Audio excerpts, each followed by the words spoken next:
The scorched and jagged lands of Azeroth's burning steppes surround the troops as they make their way up a hill, hoping to get to help their brothers in arms in time to not lose the war. Towering cliffs loom on either side, casting long shadows over the gathered forces of Alexandros Mograine. The air is thick with the scent of ash and battle, the distant clash of steel ringing faintly over the hills. Suddenly, a breathless soldier crests the ridge, his armor scorched and battered. He delivers grim news. Warchief Doomhammer's horde has overrun the Alliance's forward positions, and even now Commander Lothar and Lord Uther are locked in desperate combat. Alexandros Mograine rises, his face set in grim determination. With a voice that cuts through the clamor like a blade, he roars, "Ready yourselves, men. If it is blood these green-skinned heathens crave, then blood they shall have. Come, you knights, raise your hammers, bear your steel. We fight to the end, we die if we must. For Lordaeron, for the king." With a rallying cry that surges through the ranks like wildfire, Mograine draws his weapon and charges over the hill, his forces thundering behind him. The ground shakes beneath their boots as they storm into the heart of battle, a defiant line of shining armor and unwavering resolve, determined to carve their stand into the books of history. The battlefield erupts in a maelstrom of violence. Orcs snarl and swing jagged axes. Ogres lumber forward with brutal clubs, and Alliance soldiers fight tooth and nail in a desperate last stand. Every clash of steel, every cry of the wounded echoes the truth. If they fall here, the war is lost, and the orcs will seize the human kingdoms. Amidst the chaos, a frantic messenger rides through to Alexandros, breathless with urgency. "High Lord, Horde forces are circling to the west. We'll be outflanked if we don't act now." Without a moment's hesitation, Alexandros tightens his grip on his weapon. "Rally what men we can spare. We hold the western flank at all costs." Leading a contingent of soldiers, he spurs his horse toward the embattled flank, the thunder of hooves pounding beside him. Just as they near the collapsing line, a towering ogre lunges from the fray, its massive club swinging downward in a bone-crushing arc. Alexandros barely ducks in time, the wind of the strike roaring past him as he wheels around, eyes burning with unshakable resolve. Suddenly, without warning, another ogre barrels toward him, its club raised high, ready to bring it down in a deadly arc. But before the beast can finish its attack, it stiffens and lets out a guttural gasp, collapsing forward with a thunderous crash. From behind the fallen brute, Tyrion Fordring steps into view, his sword buried deep in the ogre's neck, thrown with expert precision. "You grow careless in your old age, Alexandros," Tyrion calls out with a roguish grin. "I won't always be around to watch your back." Alexandros lets out a hearty laugh, flashing a grin over his shoulder. "I would have felled the brute soon enough, brother Tyrion. You've gone and ruined my sport." With a warm chuckle, Tyrion responds, "You're welcome," as Alexandros gallops away, his focus shifting once more to the fray ahead, the unyielding front where the fate of nations would soon be decided. As Alexandros arrives at the western flank, he is wide-eyed as he sees a warlock in front of him clad in a dark robe, channeling fell magic. With his sinister sweep, the warlock unleashes a blast that reduces a cluster of Alliance soldiers to ash, their screams snuffed out in a blinding flash. Alexandros jerks the reins, bringing his horse to a sharp halt. Without wasting a heartbeat, he turns to the soldiers atop the hill. "Ballistas, target the warlock. Do not engage directly," he commands, his voice sharp and resolute. The soldiers scramble to obey, releasing heavy bolts that streak through the air and strike true. With a violent impact, the warlock is crushed beneath the assault, the force of the hit sending his dark artifact, the strange orb he clutched, clattering to the ground, rolling to a stop just before Alexandros.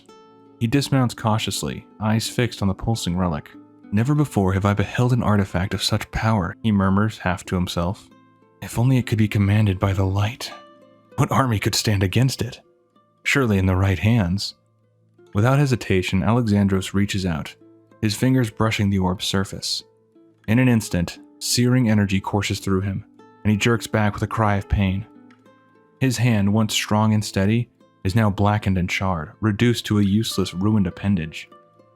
Gritting his teeth, he summons the healing light, but the divine magic flickers and fades, unable to mend the damage.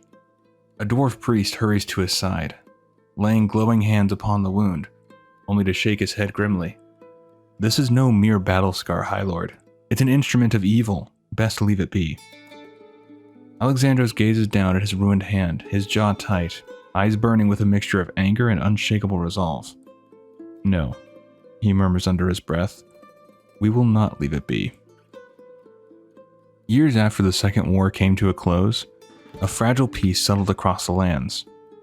But on a world shaped by war, peace is never more than a fleeting visitor. During those quiet years, Alexandros kept the mysterious dark orb locked away in an iron-bound chest within his home.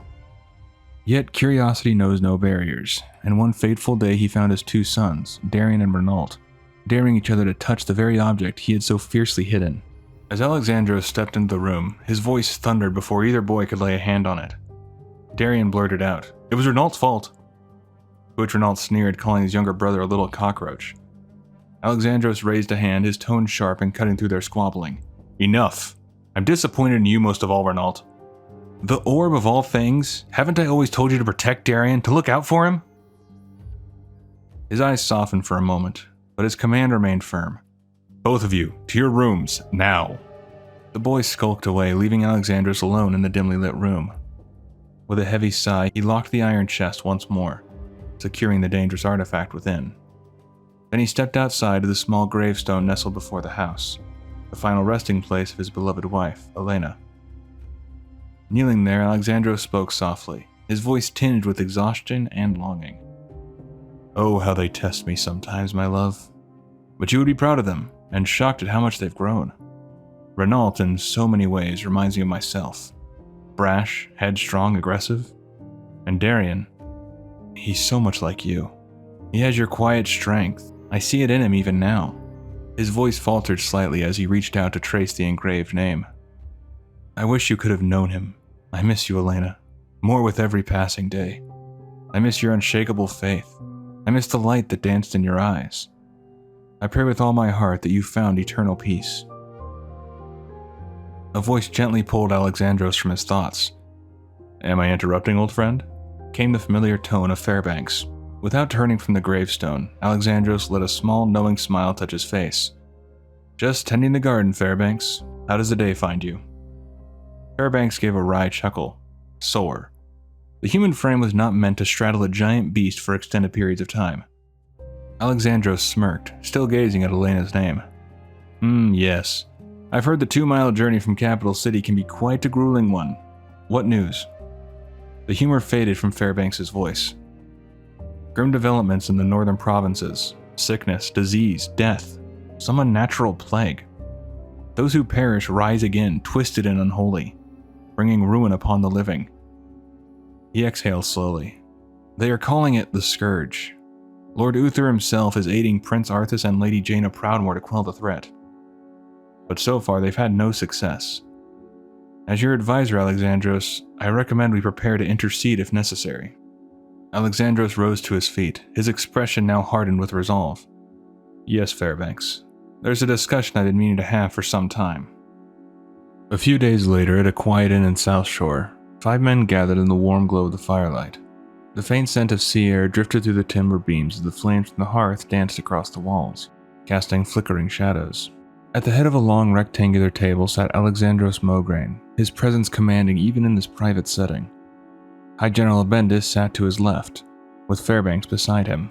Across from them sat Asilian, his short red spiked hair catching the light, and Doan, his bald head gleaming beneath the torchlight, his thick red beard connecting seamlessly into his sideburns. The mood in the room was tense, each man weighed down by the grim reports from the north. It was Fairbanks who broke the silence, his voice low but steady. "Recent reports paint a gruesome portrait. The ranks of the Scourge continue to grow, adding to their numbers with each and every kill." Abendis responded, dismissing the concern. Fairbanks, in his view, had always been an alarmist. But before the conversation could spiral further, Alexandros spoke firmly, cutting through the tension. He reminded them that this was no time for dismissiveness. The Scourge was a threat too great to ignore, and it was the duty of the Knights of the Silver Hand to do everything in their power to eradicate it. That, he declared, was why he had summoned them here. Doan leaned forward, narrowing his eyes slightly. His voice carried a note of skepticism. "And you would have us believe this artifact of yours presents a solution? I must confess my astonishment that you've kept it all this time, Alexandros, especially considering what it did to you." All eyes turned to Mograine as he calmly met their gazes. "The artifact is indeed a relic beyond my understanding, Brother Doan. It is a living embodiment of shadow, a void. But I have always believed, that the possibility exists to forge it into a weapon of righteousness. After all, can good exist without evil? Can there be light without dark? They are two sides of the same coin, gentlemen. The weight of Alexandros' words hung in the air, as each man contemplated the dangerous yet undeniable logic behind his conviction. Asilian scoffed at Alexandros' idea, calling it nonsense as he raised his hands and unleashed a crackling lightning spell at the orb, confident he could destroy it easily. To his shock, the orb absorbed the spell effortlessly, shimmering without so much as a scratch. Unseen above in the rafters, Dariion and Renault watched wide-eyed, their presence unnoticed by their father and the gathered men below. "I maintain that the orb may be used for good," Alexandros said with quiet confidence. Doan nodded thoughtfully. "It has begun to glow. Perhaps there is something to this after all, Alexandros. And at the very least, it is worth further exploration." The men decided to test a theory, and each man raised a hand toward the orb, concentrating their energy. Before their astonished eyes, the blackened surface of the orb shifted, its color transforming, glowing not with shadow, but with the radiant light of the holy light itself. A surge of warmth filled Alexandros' chest, and with a gasp, he felt something he hadn't in years. His long mangled hand, the one no healer could mend, was whole once more. "So it will be. From this blessed crystal we will forge a weapon to cast down the undead," Alexandros proclaimed, his voice firm with renewed purpose. A voice sounded from behind them, smooth and authoritative. "You may just need such a weapon." The men turned sharply to see Saidan Dothrahan, the leader of their order, stepping into the room. His face was grave. "The situation grows worse by the hour. Prince Arthas has taken the drastic step of attempting to contain the plague within Stratholme by purging the city. Men, women, and children, all slaughtered. When Uther tried to stop him, Arthas accused him of treason and suspended the service of the paladins. The men around the table erupted in outrage, voices overlapping, demanding they speak to the prince. But Dothrahan raised a hand. "It's too late. Even as we speak, Arthas sails for Northrend. Officially, we are to do nothing and wait while Uther seeks counsel with King Tyrannus. But unofficially, we will explore every option available to wipe out the scourge entirely." Before they adjourned, Dothrahan turned to Alexandros. "Tell me, Alexandros, who do you know that is capable of forging this orb into a weapon we can wield?" Alexandros knew of a dwarf weaponsmith who could forge such a weapon, and as they made their way through Cosmodon, Fairbanks sighed, asking if they might take a rest. But Mograine chuckled, shaking his head, replying that Fairbanks' frequent resting, coupled with the harsh winter, had already added several days to an already lengthy journey. "If we take much longer, the plague will circle the known kingdoms twice before we return," he said with a grin. Fairbanks hesitated, then added, "If I may be so bold, General Abendis showed apprehension regarding our quest. He voiced particular concern over your trusting of the dwarves." "I have noted a growing faction within our order, Fairbanks, one led largely by Abendis himself. A faction intolerant of what they deem to be the lesser races. It disturbs me, old friend. It is not befitting a paladin to treat others unjustly based on their heritage. I can assure you our dwarven friends have no nefarious intentions. They care little for the affairs of man. They would much rather explore their own history.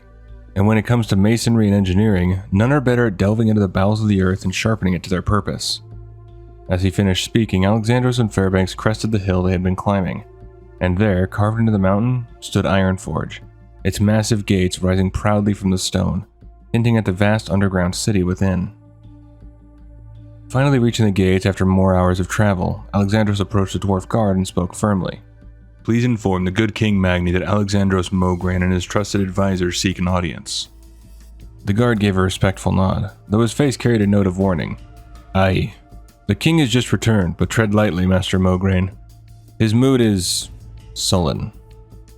Later that day, Alexandros and Fairbanks were led through the carved stone halls of Ironforge, torches flickering against the ancient walls as they were ushered into the throne room to meet with King Magni Bronzebeard. The dwarf king, his brow furrowed and his shoulders heavy with grief, looked up as they approached. "Have you heard any news from Lordaeron?"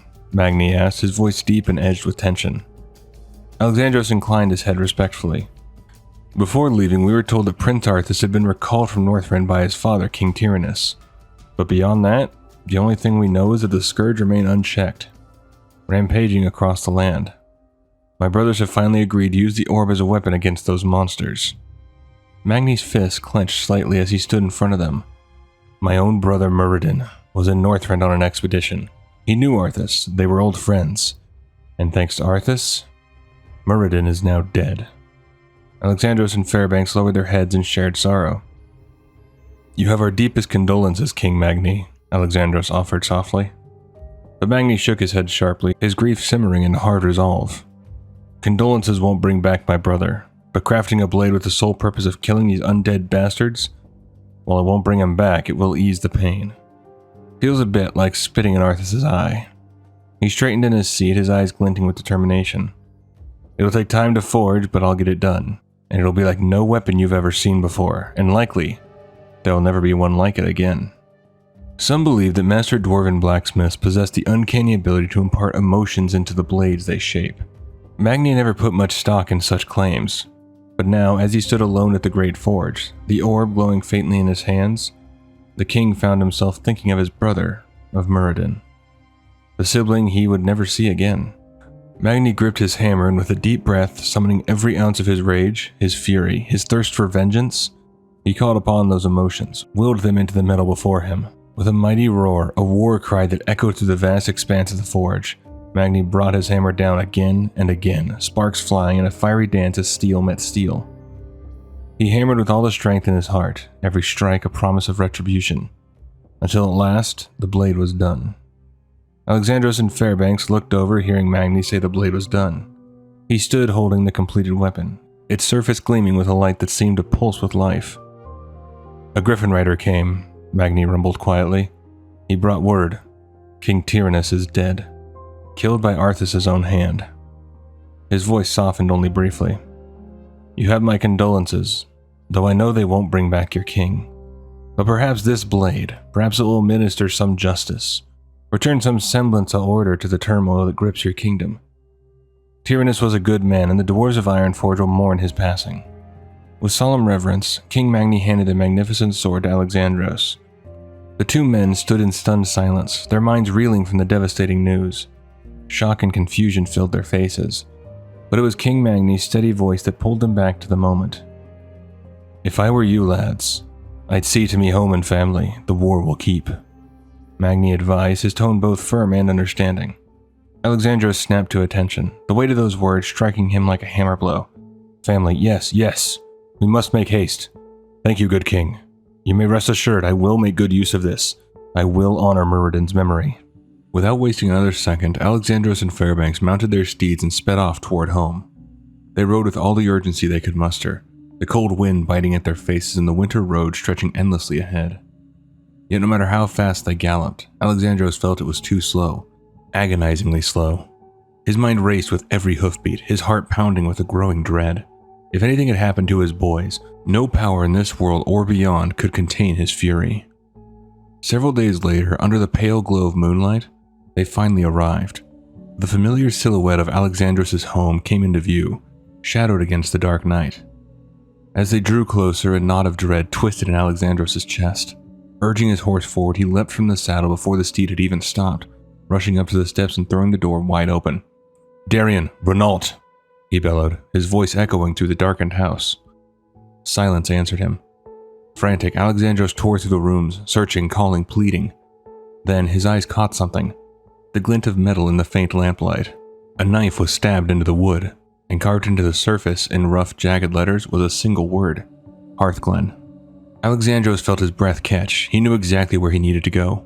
Without a second thought, he turned on his heel, ready to storm back out into the night. Before he could reach the door, Fairbanks called out, his voice urgent. Gripping the newly forged blade in his armored hand, Alexandros felt its weight, not just the steel, but the raw purpose forged into every inch of it. The weapon pulsed with power. Without a word, he stepped forward, placing a firm hand on Fairbanks' shoulder and moving him out of the way. Step aside, Fairbanks. I will handle this. In the next breath, the battlefield erupted. The scourge closed in, grotesque forms snarling and clawing their way toward him. But Alexandros moved like a force of nature. With a single devastating swing, he cut through the oncoming undead, the blade slicing through rotted flesh and brittle bone as if they were nothing. The light-infused weapon blazed with righteous fury, and everywhere it struck, The undead were reduced to smoldering ash. What had been a deadly assault was over in moments. The battlefield left eerily silent, save for the faint crackle of the still settling dust. Breathing deeply, Alexandros turned, eyes alight with a fierce, almost reverent fire. He looked to Fairbanks and spoke, his voice ringing with conviction. "This blade, Fairbanks, it feels as much a part of me as the blood that runs through my veins. It is purely, truly an instrument of destruction, a beautifully lethal creation that leaves nothing but charred bone in its wake." His grip tightened, a sharp grin flickering across his battle-worn face. "I will call it the Ashbringer." Making his way to Hearthglen with haste, Alexandros cut through the chilled air, Fairbanks following closely behind, both fueled by the hope that Dariion and Renault were safe and sound. At Hearthglen, the soldiers were gathered, tense and restless, speaking in hushed tones about how they could possibly stop the plague. Abendis and his daughter Bridget stood among them alongside Saidan Dothrahan, Asilian, Doan, and a handful of other soldiers. "We need to hunt down and kill Arthas," Bridget said, her voice sharp and determined. But Saidan calmly responded, "The plague will continue to spread whether Arthas is alive or not. The northern provinces have now become the plague lands. The cities overrun by the scourge are being used by the undead to propagate this epidemic. Stratholme and Anderhall are among the worst. We should focus our attentions there." While Bridget strongly believed that they needed to kill Arthas due to his actions, the rest of the group believed there were more immediate threats to deal with, ones closer to home than Arthas himself. Doan nodded and added, "We must focus on containing this plague." Just then there were footsteps behind them, and Alexandros' voice chimed in saying, "Then let's stop talking about it and set to it." Dariion ran forward and threw himself into his father's arms, hugging him tightly. Alexandros smiled warmly and said, "I got your message, boys. Well done. You don't know how relieved I am to see the two of you safe." Renault, a grin spreading across his face at his father's return, added, "Talon Fordring offered us his lands for their sanctuary."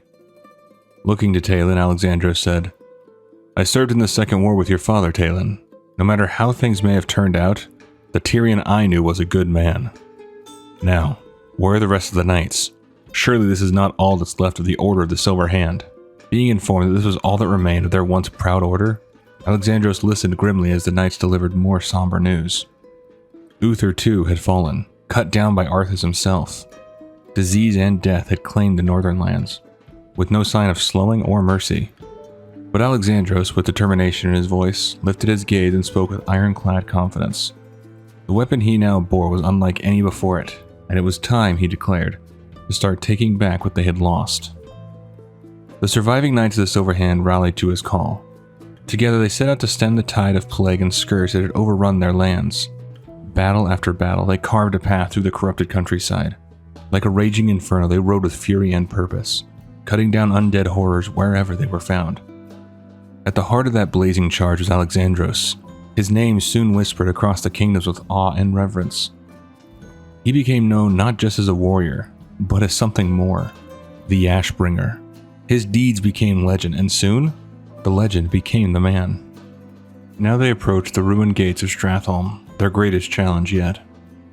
They were as prepared as they could be, mounted atop their war horses, eyes set on the once great city now overrun by the scourge.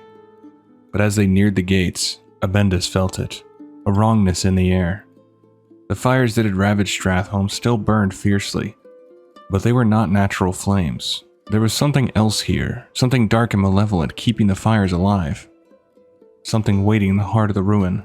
Abendis is right, Dariion. This could be unlike anything we have yet faced.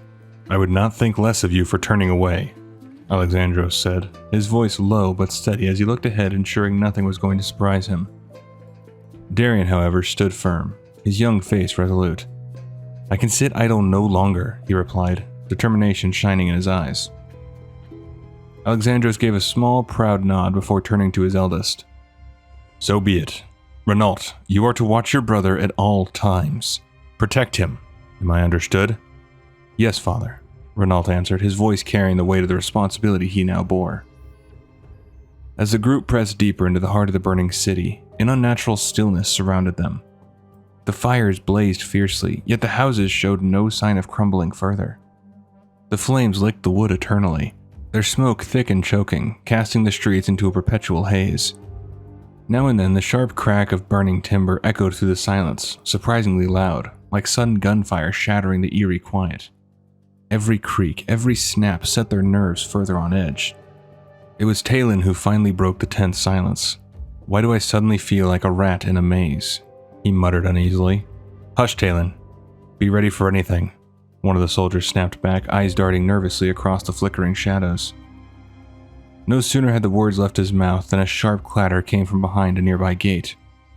A realization hit them all at once. They were rats in a maze, and the trap had just been sprung. From the shadows, the Scourge attacked, charging fast and relentless, their grotesque forms pouring into the narrow streets as more clawed and shrieked their way closer, closing in on the knights with terrifying speed. With the Scourge charging like a tidal wave of death, Alexandros opened his mouth to shout commands, trying to rally his men into formation. But before he could finish his sentence, a nearby building groaned under the weight of the spreading fire and collapsed, its heavy beams crashing down and splitting Alexandros and Satan from the rest of the group. Debris rained down, choking the air with dust and flame. Satan reacted swiftly, his horse rearing back as he pulled away from the collapsing structure. Alexandros twisted sharply away from the collapse, and before he was able to join Satan, his eyes darted to the wave of Scourge closing in on him. Satan's gaze flicked back, seeing Alexandros squaring himself against the undead, and in that crucial moment, he failed to notice the second horde rushing directly toward him. Before Satan could react, they were upon him. Clawed hands ripped him from the saddle, dragging him to the ground. Kicking and slashing, Satan fought with everything he had, desperately searching for an escape, using his mace to knock back or attempt to kill what undead he could. Spotting a narrow doorway nearby, he surged forward, shoving past the snarling ghouls and forcing himself into the building. With a grunt, he slammed the door shut behind him, his chest heaving as he caught his breath, while the undead pounded on the door trying to break in. For a moment, there was a sense that he could recuperate. But as Satan's eyes adjusted to the dim interior, a cold realization crept over him. The real danger was already inside. Looking behind him, Satan barely managed to whisper a single panicked word before a cold hand clamped over his mouth. His eyes widened in terror as a shadowy figure said a single word to make Satan lose consciousness. "Sleep," it murmured, and before Satan could struggle, darkness overtook him, his body crumbling as he was forced into a deep, unnatural slumber. Meanwhile, the battle outside raged on. The knights fought desperately to stay alive amid the burning ruins and swarming undead. Brigida Bendis barked sharp orders over the clash of steel and the shrieks of the Scourge. "Clear a path through the rubble," she commanded, her voice fierce. "We need to find another way out, quickly!" Suddenly, a voice rang out in warning, a desperate shout directed at Dariion, but the cry came too late. An undead mage unleashed a surge of crackling energy, striking Dariion squarely and sending him crashing to the ground with a cry of pain. Renault's eyes flashed with fury as he leapt to his brother's defense. With a fierce swing of his mace, he smashed into the twisted mage, felling the creature for the moment and standing protectively over Dariion's fallen form, his breath ragged, his heart pounding as the battle threatened to swallow them all. Back with Satan as he slowly stirred back to consciousness, his vision swimming as he blinked against the dim light. As the haze cleared, his eyes widened in shock. Seated before him on a massive stone chair was a towering figure, clad in ornate gold and black armor streaked with green. Horns curled from its head, blue skin glinting under the torchlight, and vast, leathery wings stretched out behind it, casting eerie shadows across the room. You are Legion," Satan rasped, pushing himself up slightly from the ground but not yet to his feet, still dazed and trying to steady his breath. He was waiting for the right moment to grab his hammer, but was ready the instant he needed it. The creature let out a low, dark chuckle. "My kind are called Naxxramas, dreadlords in your tongue, but perhaps Tal-Khatun would be more fitting. It means unseen guest in our language. Fitting, because I have existed here between the worlds of the living and the dead, awaiting a moment such as this, under the very noses of the Scourge, without their slightest suspicion." Satan's jaw tightened as he slowly pushed himself fully to his feet, his hand closing firmly around the hilt of his hammer, feeling its familiar weight ground him. Satan didn't want to hear another word. With a defiant roar, he surged forward, seizing the hammer in both hands. "Make your peace now, demon," he bellowed as he hurled himself at the dreadlord, intent on delivering a killing blow. With a surge of righteous fury, Satan lunged, aiming to end the Naxxramas in a single decisive strike. His hammer crashed down with bone-shaking force, splintering a massive hole in the stone chair where the Dreadlord had been seated. But the creature was swift, unnaturally swift. In the blink of an eye, it had darted behind Satan, its clawed hand seizing the paladin's head in a vice-like grip. "Know that I am Balnazar," the Dreadlord murmured, his voice a dark whisper that curled through the air like smoke.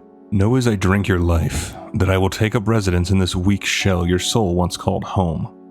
Know that I will corrupt and destroy everything and everyone you have ever loved." Satan let out a blood-curdling scream of agony, his body convulsing as the Dreadlord's power tore through him. But no one could hear his cries. No one was close enough to help. His pain echoed unheard in the shadows. Back with the knights, the struggle continued. General Abendis led the charge, carrying Dariion on his back as the group finally forced a path through the rubble. With the way cleared, they rushed forward, desperate to escape the nightmare closing in around them, each step a prayer for survival in the chaos they had been thrust into. Alexandros charged forward, shattering through a weakened wood wall that blocked his path. Splinters rained down around him as he stumbled into an open space. His eyes darting to the right, there, just beyond the smoke and chaos, stood a gate leading out of the city.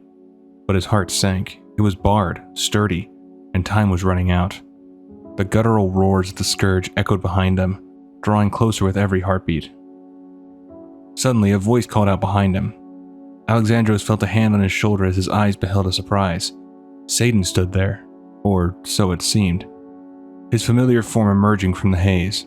Before Alexandros could question anything, Abendis rushed up, Dariion slung across his back.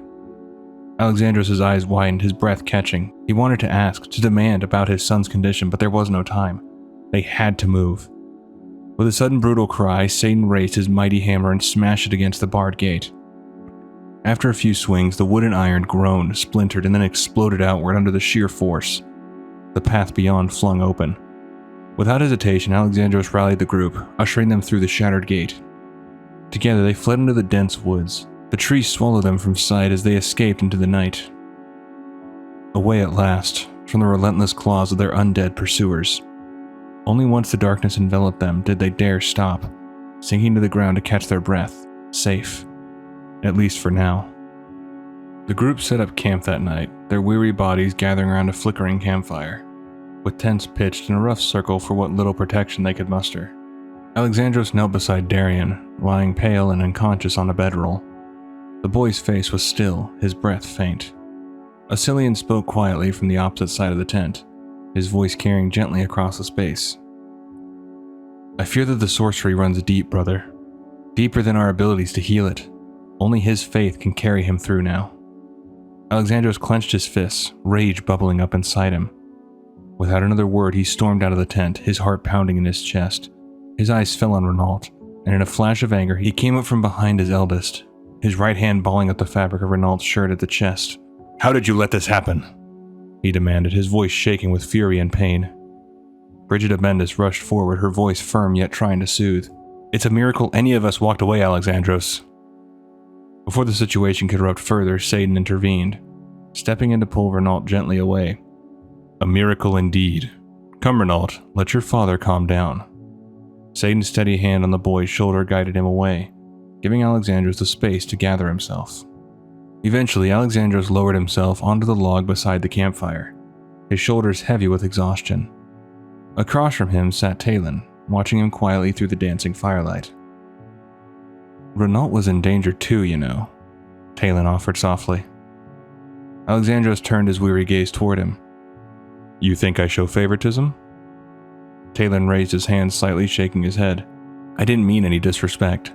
Alexandros let out a slow breath, a faint bitter smile tugging at the corner of his mouth. "I'll favor you with a story, Talon. The night Dariion was born, he was born still. He made no movement, he made no sound. In a panic, I rushed out to the stream near our home. I plunged Dariion into the icy waters, and to my astonishment, to my delight, he began flailing. And then he cried out, the most exquisite sound I have ever heard. I ran back into the house to tell Elena that our son had survived, only to find that she had not." His voice grew softer. "When I look into Dariion's eyes, I see my wife. Losing him would be like losing her all over again. And that is a thought I cannot bear. As long as Dariion lives, A part of Elena lives as well. Perhaps it is unfair of me, but that is how I feel." The campfire cracked quietly as the words hung between them, heavy and raw. Slowly, one by one, the group settled into their tents, making sure to rest for the day to come.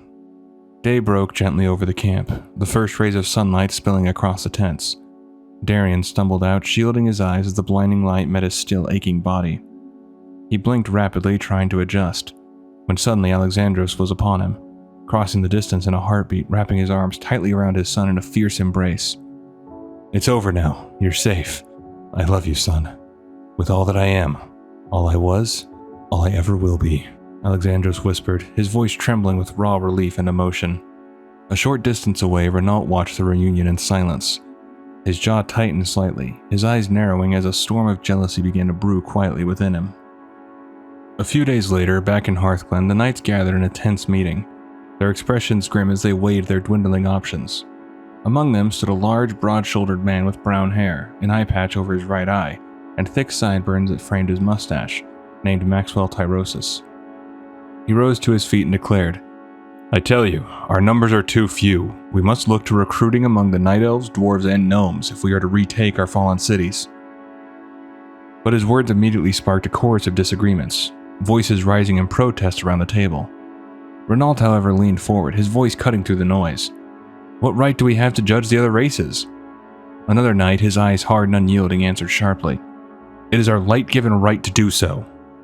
Alexandros spoke up, his voice calm but commanding, cutting through the rising tensions. "If the other races wish to offer help, then we should accept it. But for now, we will make do with what we have." His words settled over the gathered knights like a steady hand. High General Abenda spoke up. "We have not considered the city of Tyr's Hand to the northeast. It is a city of churches that has managed to hold out against the scourge, last I heard. Their faithful citizens would make for strong allies." From across the room, Doan added sharply, "We cannot forget the free-willed Forsaken gathering in the ruins of Capital City, led by a fallen ranger named Sylvanus Windrunner." Murmurs rippled through the knights, heads nodding in grim agreement. There was no question, they all believed those undead should be dealt with, sooner rather than later. Rising to his feet, Alexandros brought the meeting to a close with a powerful statement, his eyes sweeping across the room. "We will confer with the good people of Tyr's Hand, we will raise an army, and we will wipe out these free-willed undead. They are not a threat now, but we cannot allow them to become one, not in our own backyard." That night, beneath the pale moonlight, Balnazar, still hidden behind his guise as Satan Dothrahan, sat alone in a shadowed corner of the camp. With deliberate precision, he drew a dagger across his wrist, letting dark, tainted blood drip slowly into a waiting bowl etched with infernal runes. As the bowl filled, he leaned in, his voice a sinister whisper. "Alexandros intends to attack the Forsaken. He is strong-willed, a man of deep faith, incorruptible." From within the bowl, a hollow, echoing voice responded. "What of those closest to him?" Balnazar's lip curled into a sly, wicked smile. "The youngest son displays the same conviction as his father. The oldest, however, possesses a darker turn of soul." The voice inside the bowl hummed approvingly. "Good. Win him to our cause. Eliminate the threat Alexandros poses without revealing your hand. Lady Sylvanas thinks to have me under her thumb, and so it must be for now. In time she will learn that Varimathras is no one's pawn." Balnazar inclined his head slightly, his eyes gleaming with dark amusement. "The legion shall devour all, dear brother, and the final gambit shall commence, with the death of High Lord Alexandros Mograine." The fever came in waves, stealing Renault Mograine's strength and soaking his sheets in sweat. He lay in bed, limbs heavy and burning, while Satan, ever dutiful and calm, sat by his side, pressing a cool cloth to his brow. The man who had taken such a sudden and vested interest in Renault's future now tended him with an almost unnatural attentiveness. Of course, Renault didn't know the truth. He didn't know that behind Satan's kindly eyes lurked the calculating gaze of Balnazar. "The fever will break," Satan murmured, lifting a silver chalice to Renault's lips. The water was cool and tinged with a strange metallic taste. "And it will soon be time for you to choose." Satan gently cupped the young man's head, his voice smooth as silk. "It is a necessity. You're a natural leader, Renault. A man like you should be in a position of influence, of power. I've told Alexandros this, and what was the High Lord's reply? That you were a loyal soldier, and that's all. A soldier, Renault. A follower. That's how he sees you. The words struck deeper than any fever. Renault's eyes tightened. He had bled for his father's approval, thrown himself into battle again and again to prove his worth. And still, Alexandros barely saw him. A ghost in his father's world, while Dariion basked in love and praise. He makes speeches that change nothing, and he sets off on these fool's quests. Renault muttered, jaw clenched, face slick with sweat. Yes, as he does even now at Capital City. Or should I say, what's left of it. Far to the south, the wind swept across the ruins of Capital City, what had once been the heart of Lordaeron. Alexandros Mograine, accompanied by Tyrosus, Fairbanks, and Brigida Bendis, crouched low in the underbrush, their cloaks rippling in the breeze as they observed the eerie procession below, from the concealment of bushes a distance away from the entrance. Carts creaked and groaned as they were pushed toward the city gates. Two grotesque abominations flanked the entrance, their bulging forms swaying with every step. These liberated undead had been toiling for weeks, but to what end? Bridget asked, eyes narrowing. They are calling themselves the Forsaken, Bridget, Alexandros replied, his voice heavy with caution. And I suspect they intend to take Lordaeron's old capital as their own. Bridget's armored fist clenched. Whatever they call themselves, I say we attack the worm-ridden filth now, before they are fully entrenched. But Alexandros shook his head. Did you learn nothing at Stratholme? These are not mindless drones like the Scourge. No, this new enemy is calculating, organized, disciplined. I agree they must be dealt with, but it will take a superior force to do so. If your father's right about Tyr's hand, we may recruit additional personnel from here. Once we've amassed an army, we will obliterate them, but not before. Frustration colored Bridget's voice. What are we to do until we amass those forces needed? We establish a defensible position nearby, Alexandros said, a forward base. As they pressed north toward the shadowed trees of Tirisfal Glades, the conversation turned to strategy. Moss hung low, and the air was thick with the damp scent of decay and rain. The monastery stood not only as a great center of enlightenment, Alexandros said as he led them along an overgrown path, but a secluded, sacred place of worship as well. In my youth, I spent many months walking its cloisters, studying in the libraries and praying in its chapel. We should be upon it at any moment. Just as his words faded into the mist, someone behind him sniffed the air and tilted their head. Does anyone else smell meat cooking? The others paused. The scent was unmistakable, rich, smoky, and strangely inviting. And in a place like this, that was never a good sign. Night draped itself over the ruined landscape as the group finally approached the gates of the Scarlet Monastery. Moonlight spilled across the stones and the haunting smell of roasted meat lingered in the air. I smell food as well, Alexandros said, narrowing his eyes as he studied the darkened structure ahead. Have the men spread out and search the grounds for signs of the Scourge. Tell them to be thorough. The property is sizable. They are to report any discoveries immediately.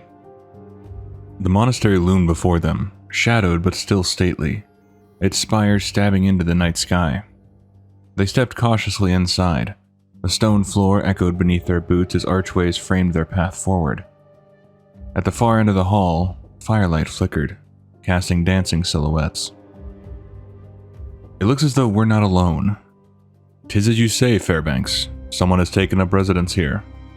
Perhaps a wayward member of the Order or... Alexandros began to say before one of his men called out to say they found a troll hiding in the passageway. Without hesitation, Bridget suddenly surged forward, putting one hand around the troll's throat and making a fist with the other as she shouted, "You'll pay for defiling sacred grounds, blasphemer!" The troll opened his mouth to explain, but Bridget wasn't listening, her fist clenched, poised to strike. Until Tyrosus caught her wrist mid-swing. He has a right to be heard. "Unhand me, Tyrosus, or risk losing your good eye," Bridget snarled, wrenching her arm free. "Enough, both of you," Alexandros thundered. "The troll will be allowed to speak." Breathing heavily, the troll bowed his head in gratitude, "Thank you," he said, voice thick with emotion. He explained that he had wandered into the monastery many months ago seeking shelter. He started reading the books left in the library. He began reading and then praying. Over time, something within him had shifted. "I started to pray with all my heart," the troll said, eyes wide, calling out to the light, and the light, it answered me. It opened my eyes. It set me on a new path. Alexandros stepped forward and gently placed a hand on the troll's forehead. A soft glow pulsed between them. "The light has indeed blessed him," Alexandros said solemnly. "His life will be spared." Bridget scowled. "Blessed or not, his kind has no place with us." The troll only bowed once more. "Thank you. Thank you," as he quietly watched the group continue their search through the ancient halls of the monastery. Back at Hearthglen, as the pale dawn light broke over the hills, Dariion Mograine approached Satan in the chapel. The Lord Commander stood with an air of composed fatigue, his features drawn and pale. "Myself and the others are set to depart for Tyr's hand, Lord Commander," Dariion said. Satan offered a faint nod. "Renault is still not feeling well, and I am also feeling a bit ill myself, so I will stay behind." Dariion looked toward the barracks with a furrowed brow. "I would like to say goodbye to Renault before we leave." Satan stepped forward and gently placed a hand on Dariion's shoulder. "Hold, Brother Dariion. Renault is sleeping. Moreover, I fear close proximity will only result in your sharing his malady." Looking back at him, Dariion gave a respectful nod. "Of course, please extend my wishes for a speedy recovery, and to you as well, Lord Commander." "Thank you," Satan said, his voice smooth and reassuring. "And travel safely. May the light guide you all." With that, Dariion departed, his bootsteps fading beyond the doors. Once alone, Satan turned and made his way through Hearthglen's quiet corridors to Renault's chambers. The room was dim. Renault sat curled on his bed, his knees drawn to his chest, arms braced against them. One trembling hand pressed against his face. His eyes were wide with pain and confusion, jaw clenched as though every breath was a battle. "I don't feel well. He stammered. "You should have more tea," Satan interrupted, his tone firm but calm. Renault didn't move. His head was spinning, thoughts slipping like water through his fingers. He didn't even reach for the cup on the bedside table. Darkness coiled in his mind, deepening with every moment. "I have made contact with our enemies. We have arrived at a mutually beneficial arrangement. But the window of opportunity is narrow and will soon draw to a close. If you are to embrace your future, if you are to prove your worth, prove your father and all the others wrong, then the time to act is now." Renault's breathing grew shallow. He clutched at his head with both hands, overcome by a swirling storm of doubt and dread. The shadows around him seemed to lengthen, as if reaching out to claim what was left of his will. Back at the monastery, Alexandros stood outside beneath a rising sun as one of his soldiers returned from the outer perimeter. "We've completed our search, High Lord. Nothing additional to report." "Good. Now it's time to begin setting things here in order. Fairbanks and I will rendezvous with the others at Hearthglen and apprise them of recent developments. Bridget, you're in charge here while we're gone," Alexandros said, mounting his horse. Fairbanks was quick to follow, and soon the two rode off together, hoofs kicking up dust as they disappeared into the Tirisfal wilderness. Later that day, near the eastern border of the glades, their journey continued in silence until Fairbanks pulled his cloak tighter and grumbled, "This chill wind cuts to the bone. Perhaps if we were traveling on a full stomach." Alexandros rolled his eyes but smiled. "Fairbanks, I swear if I were to hand you a sack of gold, you would complain of its weight." With a grin, Fairbanks chuckled. "Well now, Lord, that's a theory I would happily put to the test." Their laughter faded into the quiet rhythm of hooves and rustling leaves as they rode through the area. The air was still when suddenly a distant shout broke the calm. They turned sharply to see a rider galloping fast behind them. It was Renault. He pulled up hard beside them, his face wild with urgency. "It's Dariion, taken in battle. He's being held even now in Stratholme. General Bendis has led a responding force, but the tide turns against them." Alexandros tensed in the saddle. "What of Dariion? Still alive?" "Being held to ransom, I'm told," Renault said, breath ragged. Without hesitation, Alexandros wheeled his horse around. Yelling back to Renault, he says, "Follow the northern road to the old monastery. Tell Lady Bendis and the others to meet us at Stratholme immediately. Fairbanks, we ride." The two men spurred their mounts and thundered towards Stratholme with grim urgency, vanishing into the horizon. Renault remained behind, fists clenched as he watched the silhouettes of his father and Fairbanks shrink into the distance. Yes, you ride to the ends of the earth for your precious Dariion, he muttered bitterly. Tell me, father, would you have done as much for me? Fairbanks and Alexandros raced through the blighted lands, their horses straining beneath them. Over the crumbling span of the Thondoril River, the wind howled through the broken trees of the eastern plaguelands. The once proud road was now nothing more than a scarred memory of stone and ash, but they pressed on, their pace unrelenting. Their breaths came heavy, hooves thundering toward the skeletal skyline of a city in ruin. There, Stratholme. But where are the others? We are not too late? I pray we are not too late, Alexandros said, eyes wide as he stared toward the shattered gates of the city. Look, Fairbanks cried out, raising a trembling finger. A black tide poured from the ruins, a vast swarm of the Scourge. Their numbers immeasurable, their hunger palpable. The two riders skidded to a halt atop a low rise as the horror swelled around them. They were surrounded, alone. Who? Why? Fairbanks whispered, looking around, panic rising in his voice. Alexandros drew the Ashbringer with a defiant flare. The sword's holy light shone like a beacon in the gloom. No time to ponder, old friend. Time now only to fight or die. He spurred his horse forward, and Fairbanks followed with a battle cry of his own. The two dove into the heart of the enemy like twin storms, steel and magic flashing in the dark. We must battle our way to higher ground, Alexandros shouted as he took down a ghoul with a single mighty swing. Fairbanks obeyed, casting holy light in bursts that sent corpses flying. His voice rising in prayer with each surge of power. Alexandros fought like a man possessed, Ashbringer cleaving through scores of the damned. There are too many, Fairbanks cried, the light around him flaring. Courage, Fairbanks, do not lose faith, Alexandros roared, decapitating another foe with a single blow. Suddenly, an abomination loomed over him. A jagged chain with a rusty hook sailed through the air. It missed its mark, but it struck Alexandros' horse, sending the beast toppling. Alexandros tumbled free, rolling to his feet. He roared and charged, plunging the Ashbringer through the creature's skull and ending it with divine fury. Behind him, a sudden burst of blinding light lit the battlefield. Fairbanks, channeling the light with everything he had. The brightness surged, but the tide of death was unrelenting. Alexandros turned in time to see his friend dragged beneath the mass of corpses. Fairbanks! He shouted, lunging forward, but clawed hands gripped his shoulders, dragging him back. Damn you, cursed wretches! Alexandros bellowed, straining against their weight. Tell your master that 1,000 of his minions will not suffice. I will deliver you all, and when I am done, I will stand against 1,000 more! With renewed fury, he hurled them aside, reclaiming his blade and carving a path through the darkness. Ashbringer sang with each swing, its light cleaving through the filth of undeath. Exhausted, bloodied, and barely standing, Alexandros fought on. The scourge fell like wheat to a farmer's scythe. Hope flickered at the edge of his vision, until a monstrous abomination seized him from behind. He reached for the Ashbringer, but the weapon slipped from his hand, falling blade down into the dirt. Calling upon the light, he screamed for deliverance. The heavens answered. A bolt of lightning surged down and eliminated the monster where it stood, reducing it to scorched ash. Alexandros collapsed to his knees, panting. It is finished. Then, agony. A sharp pain burst through his chest. He looked down and saw it. Ashbringer, its sacred glow now turned against him. He turned, eyes wide in disbelief, heart shattering. Renault? Renault, Alexandros gasped.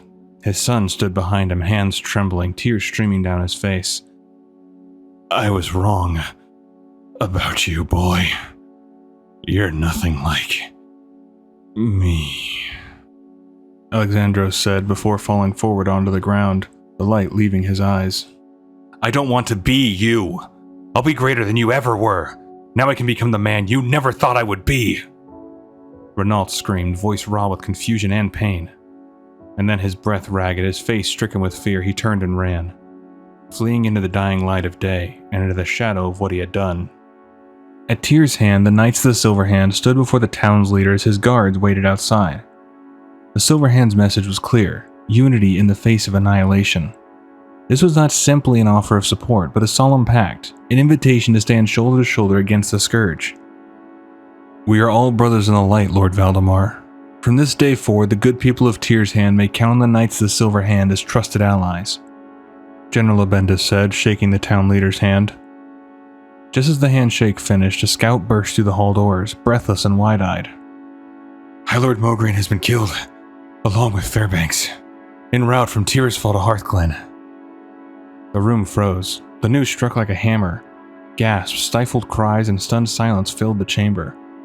The paladins looked to one another in disbelief. Dariion Mograine stood at the rear of the chamber, his features contorted with disbelief. General Abendis turned slowly to him. If this is indeed true, Dariion, I'm... Dariion? But Dariion was already gone. At Hearthglen, the air inside the war hall was thick with tension as the sun had begun to dip behind the towers. Around the central table stood General Abendis, Bridget Abendis, Maxwell Tyrosus, and Satan. They had gathered to discuss the weight of this tragedy. The death of Alexandros demands justice. None would dispute this.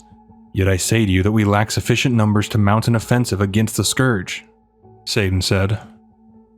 Tyrosus immediately shot back, passion rising in his voice. All the more reason to recruit outside our own race, outside our own faction if need be. Nonsense, General Abendis barked. Is it truly?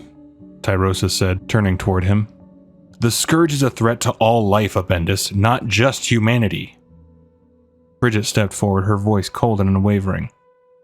The purity of the Order will never be fouled by the unclean. As the debate flared, the doors burst open. 2 guards entered, struggling to support a man whose robes were torn and body weak, but whose eyes burned with furious purpose. You! It was you, Renault, that killed Alexandros. I was there. I saw it with my own eyes. The Ashbringer thrust through your father's back. Gasps rippled through the room as all eyes turned to Renault. He stood stunned, then quickly tried to compose himself, voice controlled yet tight. Fairbanks, I'm happy to see that you survived, but I fear the trauma you suffered has addled your mind. But Fairbanks' eyes, blazing with fury and pain, never left him. I know what I saw, you traitorous bastard. Silence fell again, this time heavier than before, as Fairbanks sagged in the guards' arms, still glaring at Renault with a fire that could not be extinguished. Satan's voice cut cleanly through the stillness, though his expression remained composed, almost gentle. And I say to you that the boy was ill and in my care. Perhaps we should inquire as to just how it is that you managed to survive. At the very least, you have been directly exposed to the plague. Knights, ensure that Brother Fairbanks is quarantined. I will see to his welfare personally. The guards immediately moved to obey, gripping Fairbanks more firmly. He fought them, defiant and enraged. I will not be silenced, Lord Commander. If you vouch for the boy, then perhaps the whelp did not act alone. The guard struggled to contain him, dragging him across the hall. Unhand me, damn you! I'm not infected! I'm not infected! His shouts echoed off the chamber walls long after he was gone. Maxwell Tyrosus stepped forward, his gaze narrowing as it fixed on Satan. You say that Alexandros was killed by a multitude of undead. Yet on our return from the monastery we could find no sign of such a battle. Not a single Scourge corpse. Satan met the paladin's doubt with unwavering composure. Turned to ash, no doubt, and scattered by the wind. We owe you no further explanation, Maxwell. Your talk already borders on treason. Now, you either set yourself with us or against us. What's it to be? Tyrosus' mouth tightened. If Alexandros were here, he would listen to reason. But I fear that reason has abandoned the lot of you in favor of blind zealotry. We are taking our leave of the Order and what it has become. Those among you who share our concern may join us at any time. For those who remain, if you do not rediscover the true teachings of the light, then you will surely be damned. The last thing Alexandros Mograine remembered was the searing agony of betrayal. His son's face, the last thing he saw before darkness claimed him. And yet, he was not gone. He now stood alone in front of his old house he shared with his wife and 2 boys. The wind whispering through overgrown grass, his boots planted before a weather-worn headstone. His wife's name, Elena Mograine, was etched into the stone. His voice broke the silence, wary and trembling. Elena, I need you. My thoughts, my emotions all seem disconnected. I feel as though I am losing myself, as if my soul has been cast adrift. The wind shifted. A voice came, not from behind nor ahead, but from within the still air itself. A woman's voice, familiar, haunting. Who do you love? He answered without hesitation, heart aching. I love you, Elena. I have always loved you. Suddenly, the ground split open with a sharp crack. A skeletal hand burst from the earth and latched around his wrist like iron. Before Alexandros could react, the skeletal hand of his wife closed around his neck, holding him in place as her decayed form faced him eye to eye, empty sockets staring where once her beautiful eyes had shone. She gripped his head, pulling his gaze into hers. I could never love you, she snarled. Love is nothing but a childish fantasy. Learn this lesson and learn it well. Hatred and despair are the only truths of existence. I harbor only resentment for you, and for your precious Dariion, the cursed filth who stole my life. The world twisted around him. Suddenly he was running, carrying Dariion in his arms to the river to hopefully have him take his first breath. The boy's body was limp, cold. Panic choked his breath as he rushed to the riverbank, dropping to his knees and cradling his son.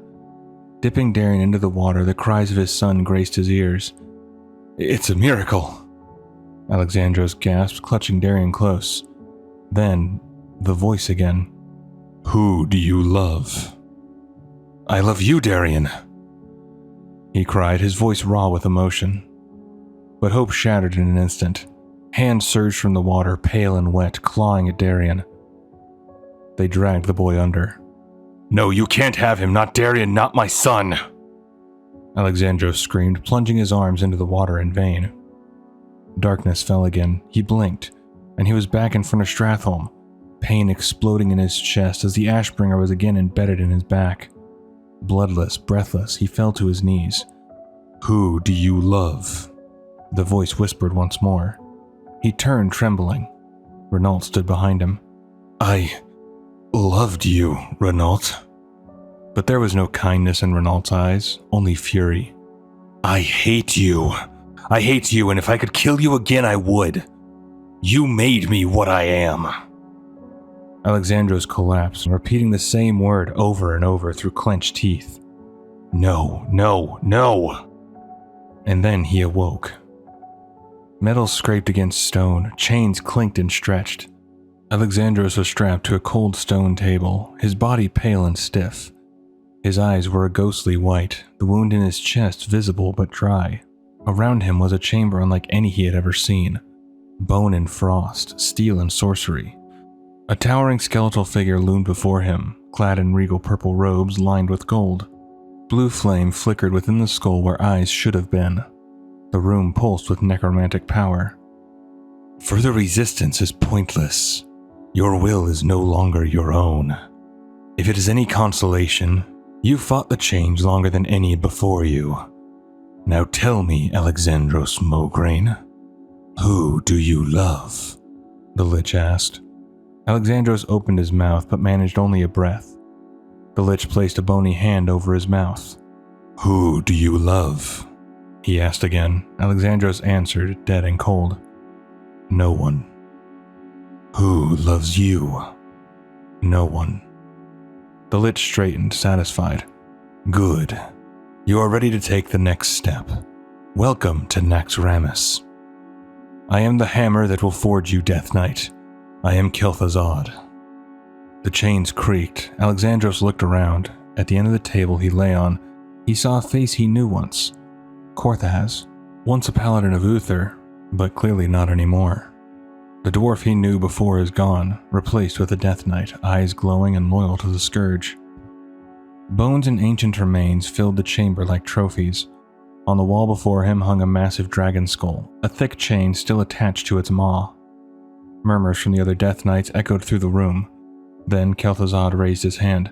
Silence! Listen well.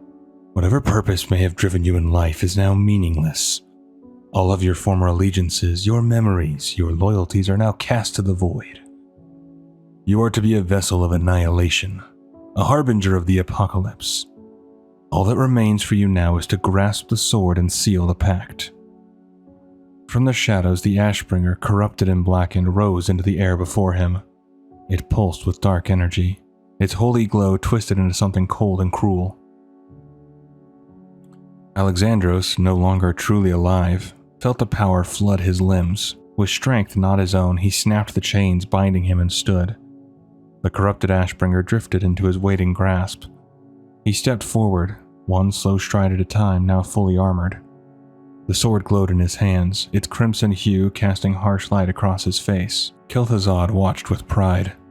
"You are the sword's strength, Alexandros, and it is yours.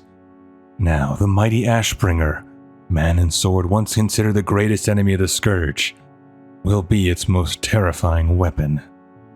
Now, all who know will come to fear the newest, greatest champion of the Lich King." The moon hung full over Tirisfal, casting pale light through the shattered clouds above the monastery.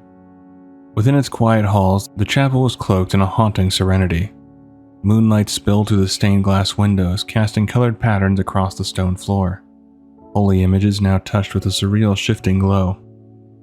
Renault Mograine stood alone before them, arms hanging to his side, his expression unreadable as he gazed through the fractured colors. The light reflected off the window panes painted him in gentle hues, blue, gold, crimson, each one a flicker of meaning, a moment in a life now changed forever. Behind him, soft footsteps echoed across the chapel floor. Satan approached, his voice calm, measured, almost soothing. "What you did was for the best. You know that, don't you? You have served the Order well, Renault. I'm proud of you." Before Renault could reply, another voice came from the shadows. "Are you ready to begin?" Renault nodded once, yes. Satan echoed the word, yes. Together they stepped forward into the heart of the chapel where an altar awaited them. Waiting there, prepared to begin the rite, was Asilian. He raised his arms and began the ritual in a voice solemn and clear. "In the light we gather to empower our brother. In its grace he will be made anew. In its power he shall educate the masses. In its strength he shall combat the shadow." Turning to Satan with reverence, he continued, "Lord Commander Dothrhan, if you deem Renault Mograine worthy, I ask you to place your blessing upon him." Satan stepped forward, a ceremonial cape in his hands, blue with gold trim. As he draped it across Renault's shoulders, his voice rang through the chamber. "By the grace of the light, may your brethren be healed. By the strength of the light, may your enemies be undone." A hush fell, the ceremony neared its end. Asilian's voice rose once more, filled with finality and purpose. "Do you vow to uphold the honor and codes of our new order, and to cleanse the world of corruption wherever it may be found?" Renault, standing tall and newly cloaked in the authority of the order, answered with confidence, "I do." Asilian lifted his arms to the assembly. "Then join me, brothers, in welcoming Renault Mograine, the first commander to be promoted, within the ranks of the Scarlet Crusade." The chapel erupted in thunderous applause and echoing chants. In the flickering candlelight beneath stained glass depictions of the light's judgment, Renault Mograine stood renewed, not just as a son of the Silver Hand, but now as a commander of a new crusade, one born of conviction and shadow. At Brill, Scourge roamed the crumbling ruins, but not for long. Dariion Mograine moved like a storm through them, blade flashing with righteous fury. Each swing of his sword ended another cursed creature, severing heads from shoulders and limbs from torsos. Breathing heavy, he let out a yell into the heavens, ragged with grief. "Light, damn you! All I wish is to be left alone. I have dedicated my life to the light because I believed in a greater purpose. So tell me, what greater purpose was served with my father's death? Why did you bring me back after Stratholme?"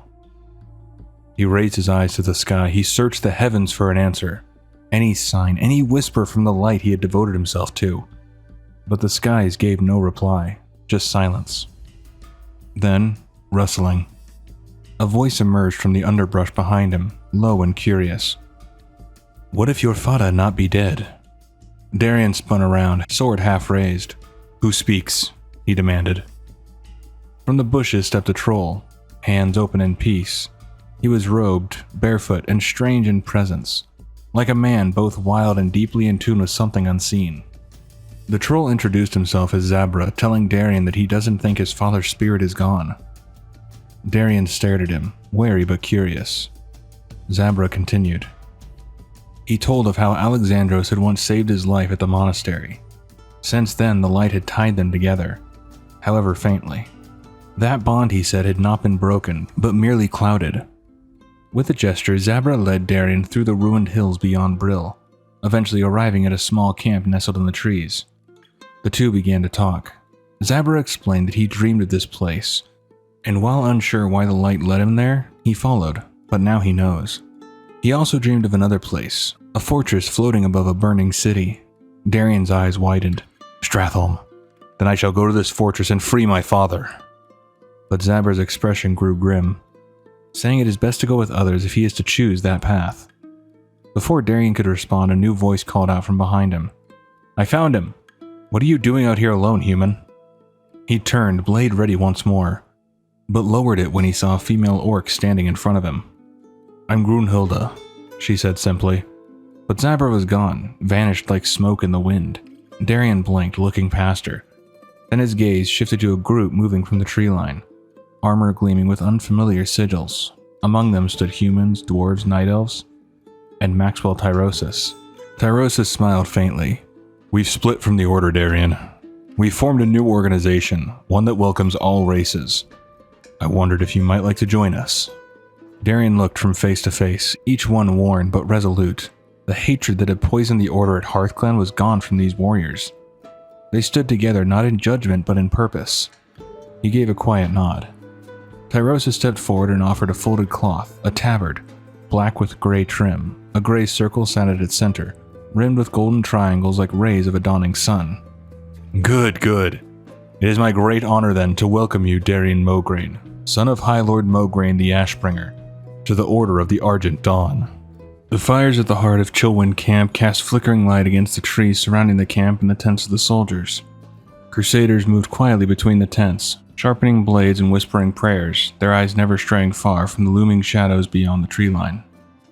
Off to the side by the fire, just beyond the circle of warmth, Dariion Mograine and Lord Maxwell Tyrosus stood in hushed conversation. The wind tugged at the edges of their cloaks, carrying with it the faint stench of decay from the plagued town nearby. Between them hung the heavy silence of troubling revelations. Maxwell furrowed his brow, folding his arms across his chest as he leaned slightly closer. The troll you speak of was called Zabra Hex, Dariion. We found him at the old monastery. Your father concluded that he was blessed by the light and spared his life. This connection he claims to share with your father, I guess such as possible. Dariion's voice broke through the dark. The troll said my father's spirit has not departed. I can only hope that means he's alive. Zabra told me to seek out a fortress above Stratholme. Dariion's gaze lingered on the horizon, his thoughts already reaching beyond the camp's perimeter. The name Alexandros Mograine carried the weight of legend. But the thought that his father's soul or something of him might still remain, it gripped him tighter than any chain. Maxwell followed his gaze toward the north where Stratholme lay in ruin. I've heard of it. A bastion of the Scourge from which the Lich King's lieutenant Kel'Thuzad spread the undead plague. Dariion didn't flinch. If the fortress is as formidable as you say, the Argent Dawn lacks the numbers to mount a full-scale assault. But a handful of us may be able to steal our way in. Maxwell nodded solemnly. Maxwell's vow to stand beside him had struck true, but Dariion's response came with steel. No, you're the leader of this new order, far too valuable to risk. Tyrosus exhaled slowly, the hint of a wry smile beneath his grizzled beard. And once your mind is set, there's no diverting your course, I know. Indeed, the apple did not fall far from the tree. Very well. Once Officer Pureheart returns, then... We don't know when that will be, Dariion interrupted, voice firm. I must leave soon. Every day wasted may already be a day too late. I would call for volunteers in the morning if you'll allow it. Tyrosus gave a solemn nod. When you've liberated your father, we will be waiting at Light's Hope. The chapel to the east, Dariion confirmed. The same, Tyrosus said. Then after a pause, his expression darkened. Before you call for volunteers, though, there's something you should know. Following the attack on your father when Fairbanks surfaced at Hearthglen, he accused Renault of being the one who killed Alexandros. The words hit Dariion like a blade through his chest. He staggered back a half step, his eyes wide with disbelief. Poor Fairbanks must have been driven mad. No matter how far the Order has fallen or how frustrated Renault may have become, such talk is preposterous. I'm sure you're right, of course. Your brother could never be capable of such atrocity, Tyrosus replied gently, though there was a flicker of unease in his eyes. The path ahead had never felt more uncertain. His father's fate in the grip of the Scourge, and now whispers of betrayal within his own blood. But the morning would come, and with it, his call to arms. The morning sun crested the jagged peaks above Chillwind Camp, casting pale gold across the banners of the Argent Dawn. The winds were sharp, but the soldiers stood resolute, armor glinting beneath the cold light. Dariion Mograine stepped forward, his expression grim but steady, the weight of legacy and purpose resting on his shoulders. Beside him stood Lord Tyrosus, silent and firm, a sentinel of the light. Dariion addressed those gathered before him. His voice rang clear through the mountain air. What I ask, I do not ask lightly, and I will not be offended by your refusal. However, if you're with me, and you would see the Ashbringer liberated, then step forward now and be recognized. For a moment there was only the whisper of wind through pine. Then a voice rose from the crowd, low and wary. Hold, human. You would charge blindly into some undead fortress, not knowing if you'll ever see daylight again, to save someone whom most believe to be dead? Is that the way of it? Yes, Grunhold. She narrowed her eyes. Why? Because he's my father. The camp stirred with quiet murmurs, but then came the soft step of boots. A tall blood elf moved forward, golden hair catching the sun. Alexandros Mograine is a legend for the number of Scourge he obliterated, the same Scourge who nearly exterminated my blood elf brethren. It would be an honor to see the Ashbringer's fury unleashed once again. My name is Hearthglen Bloodscorn, and I hereby pledge myself to your cause. Before the silence could settle again, a stocky figure strode forward. And I be Brannigan Thundermaul, son of Seamus Thundermaul and the mighty Wildhammer clan, and the last warrior alive to back down from a challenge. Dariion gave a sharp nod of gratitude. My thanks, Hearthglen, Brannigan. A quiet presence approached next, almost unnoticed at first. A figure wrapped in black robes, hood drawn low, a staff in hand. He said nothing. Dariion turned toward him. Hello, stranger. You are... Tyrosus answered in the silence. He does not speak. The most we've been able to learn is that his name is Castilian. Dariion offered a respectful nod. Well met then, Castilian. Anyone else? He glanced across the soldiers still gathered. No others stepped forward. So be it. We leave immediately. As the group saddled their griffins, checking buckles and binding weapons, Dariion moved toward his mount, only to hear a sharp voice call from behind. Human! Wait! He turned to see Grunhold approaching, one hand raised. Without me, you fools will only get yourselves killed. Besides, orcs have fathers too. In fact, we take great pride in our lineage. Dariion allowed himself the faintest smile. With that, the group mounted up. The sun dipped behind a veil of ashen clouds as the party soared high above the eastern plaguelands, its pale light fading into an eerie twilight. Wind bit at their cloaks as griffins beat their wings toward the smoldering ruins of Stratholme, a city still haunted by flame and memory. Dariion Mograine sat at the front of his mount, the reins firm in his grip, with Grunhold seated behind him. She leaned forward, voice cutting through the rush of wind. Does it make you nervous, human, to have an orc seated behind you like this? Not really. If any harm should befall me, who'd fly the griffin? Dariion replied without glancing back. Grunhold let out a bark of laughter. A fair point. They soared in silence for a moment longer before Dariion looked back over his shoulder, eyeing the quiet robed figure trailing behind them. What do you know about that mage? Castilian, is it? Nothing, Grunhold said. Some think he's a spy sent by the Forsaken. Don't worry, I'll keep a close eye on him. For the moment, I'm more concerned with finding this fortress of yours. Stratholme lies ahead. I have an idea, Dariion said, tugging the reins upward. The griffin responded, wings rising into a wide arc.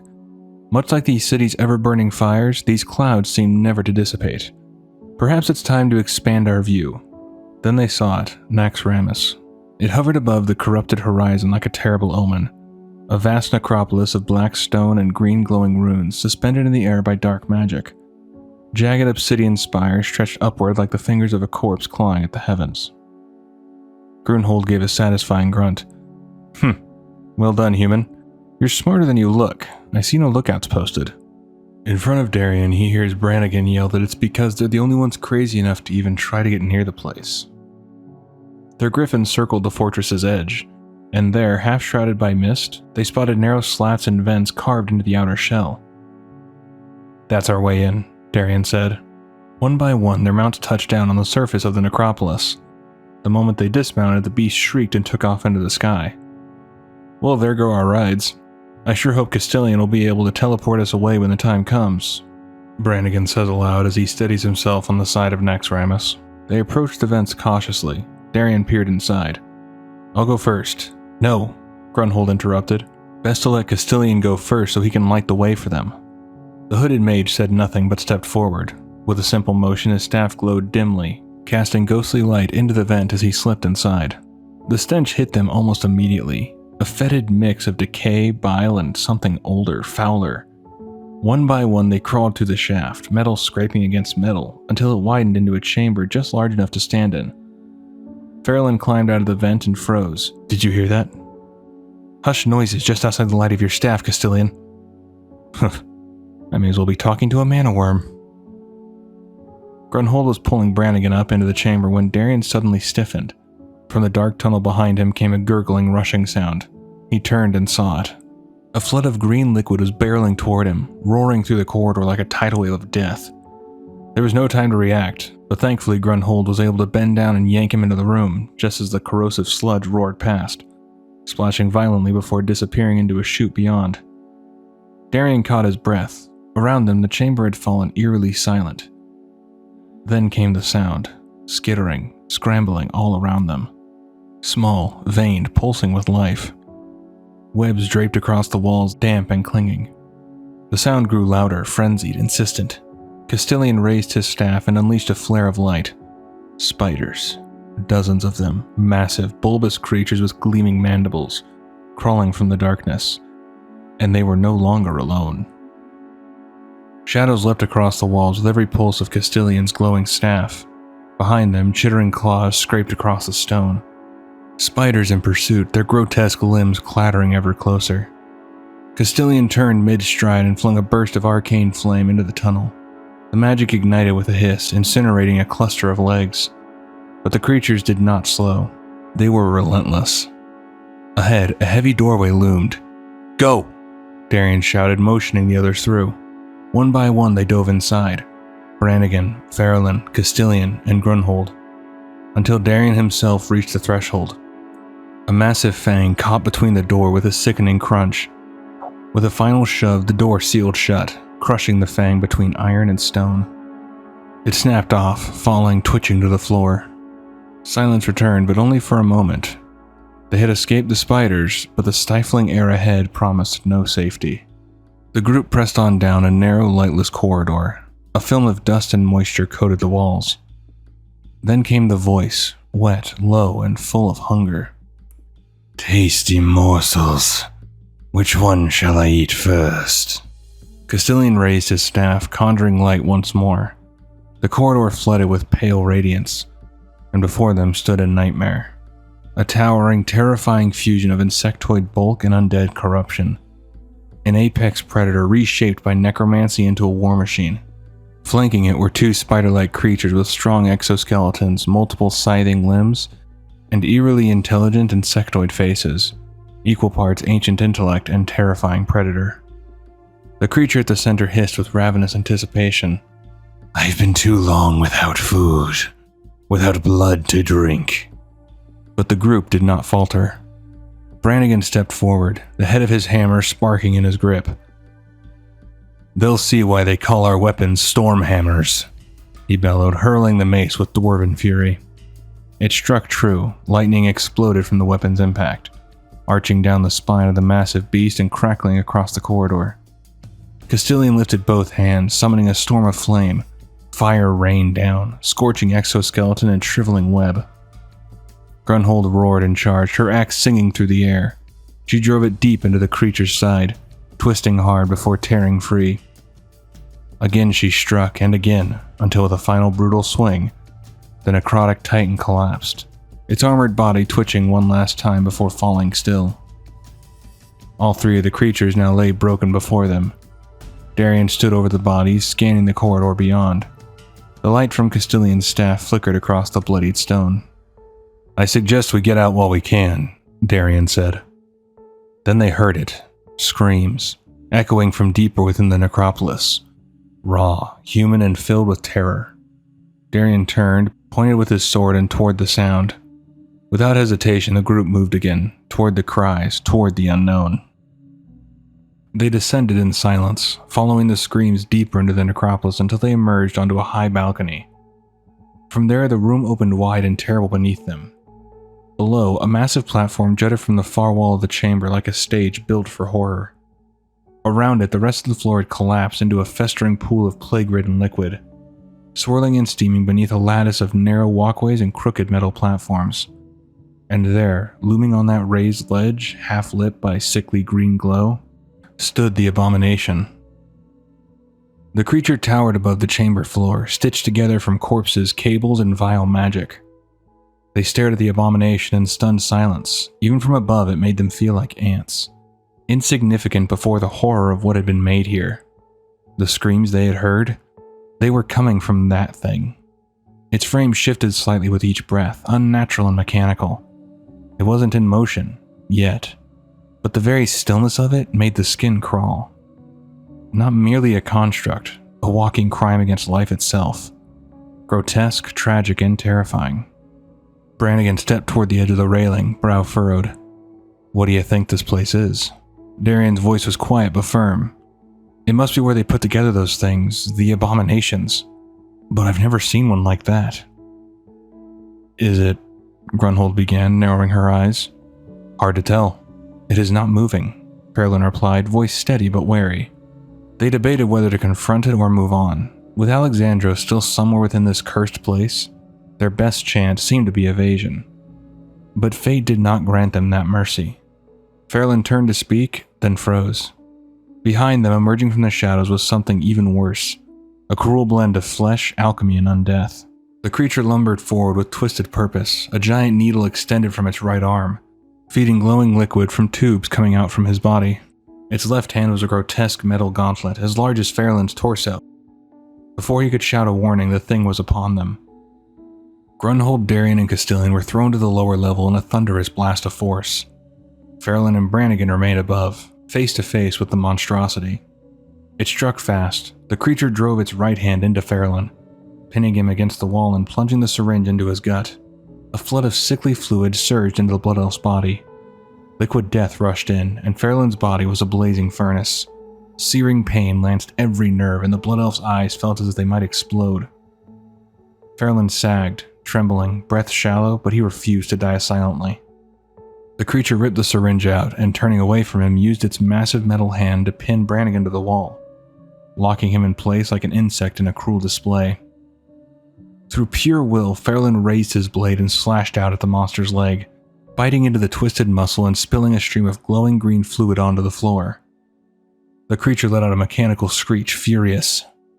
It turned back to him. The metal hand that had been pinning Brannigan was now Farrelyn's death. It snatched him by the throat, lifting him effortlessly off the ground. Farrelyn's legs kicked, weakened from the toxin. His blade fell from numb fingers. The creature stepped toward the ledge. The plague liquid far below churned, glowing in anticipation. And then, without hesitation, it snapped Farrelyn's neck with a single, efficient twist. His body went limp. The creature held him there for a moment longer and then dropped him into the vat below. Brannigan roared, charging with his stormhammer raised. With a mighty swing, he struck the creature and sent it toppling over the ledge after Farrelyn, ensuring it could do no more harm. Below, at the same time as Brannigan and Farrelyn's fight, the battle against the abomination had begun. Grunhold, Dariion, and Castilian danced between crushing blows. Each time the creature struck, the very floor trembled. Grunhold ducked a sweeping arm and growled, "We should have cut off its head when we had the chance." Seizing an opening, Dariion sprinted toward it. With a cry, he leapt onto its bulk, scaled its malformed frame, and drove his blade down, cleaving its head in two. The abomination let out a final ghastly howl before crumbling to the ground. Moments later, Brannigan dropped down to join them, bloodied and breathing hard. "Farrelyn didn't make it," he said, his voice low. A silence settled over the group, heavy and bitter. Castilian stood unharmed, untouched by the chaos that had claimed their friend. Suspicion stirred in every glance. He had led them into this place. And then a voice broke the silence, calling out to Dariion. My father's voice. Dad, where are you? Dariion gasped, turning in every direction. Hurry, son, hurry, came the urgent call of Alexandros. Grunhold struggled to her feet, supported by Dariion. It's difficult to tell where the voice comes from, she said, scanning the darkness. But it's him, he's alive. This is what we've been waiting for. Dariion turned to Castilian. Castilian, can you teleport us in the direction of his voice? I know it's difficult, but your best estimate? The robed figure said nothing but lifted his staff in silence. Magic surged around them, and with a flash, they were gone. And when they opened their eyes, they stood at the top of the fortress. A cold voice echoed through the chamber, silk wrapped in menace. Welcome, lost child. Allow Lady Blaumah to help you find your way. The group turned as one toward the sound. Mounted atop a skeletal steed stood a haunting figure. A woman clad in blackened plate armor, her posture regal, her aura chilling. Her features were pale, death-like, yet she held herself with an unnerving grace. She was not life twisted by undeath. She was death itself, cloaked in nobility. Another rider emerged from the gloom, a man upright and sorrowful, astride a spectral charger. His armor bore the markings of a paladin, but there was no warmth in his gaze, only remorse. His voice trembled with conviction. Leave, I beg you, while you still can. Then came the third, a dwarf in flame-etched armor of green and gold, grinning with chaotic glee as fire flicked along his weapon. Stuff a stocking in it, Zelek, he barked. You know I take no pleasure in this, Korthaz, the knight replied solemnly. But something was wrong. Castilian was gone. Grunhold scanned the shadows, snarling. The roach led us into a trap and then scurried into the dark. I told you, human, not to be trusted. Dariion helped her up, jaw clenched. Brannigan, mace ready, barked a laugh. Who needs him? 3 on 3, them's fair odds in my book. But the odds had already shifted. The wall diagonal from them exploded in bone and flame. Another rider charged through the rubble. Skeletal horse blazing with unholy fire. In his hand, he held the Ashbringer. It was Alexandros Mograine. There was no time to process it, no time to ask how or why. They charged. Brannigan roared and launched himself at Zelek, trying to unseat the fallen paladin, but Korthaz was already moving, flame-wretched hammer swinging down in his wake. Dariion froze, staring at the figure before him. Dad, what did they do to you? Alexandros struck, the Ashbringer slicing through the air. Dariion barely dodged, keeping his eyes on his father. What are you doing? It's me! Open your eyes! It's me! But Alexandros gave no sign of recognition. Blaumah closed in, but before she could finish her strike, an axe spun through the air and embedded itself in her head. She collapsed with a clatter of armor and bone. One less threat, human. Where's that father of yours? Grunhold called.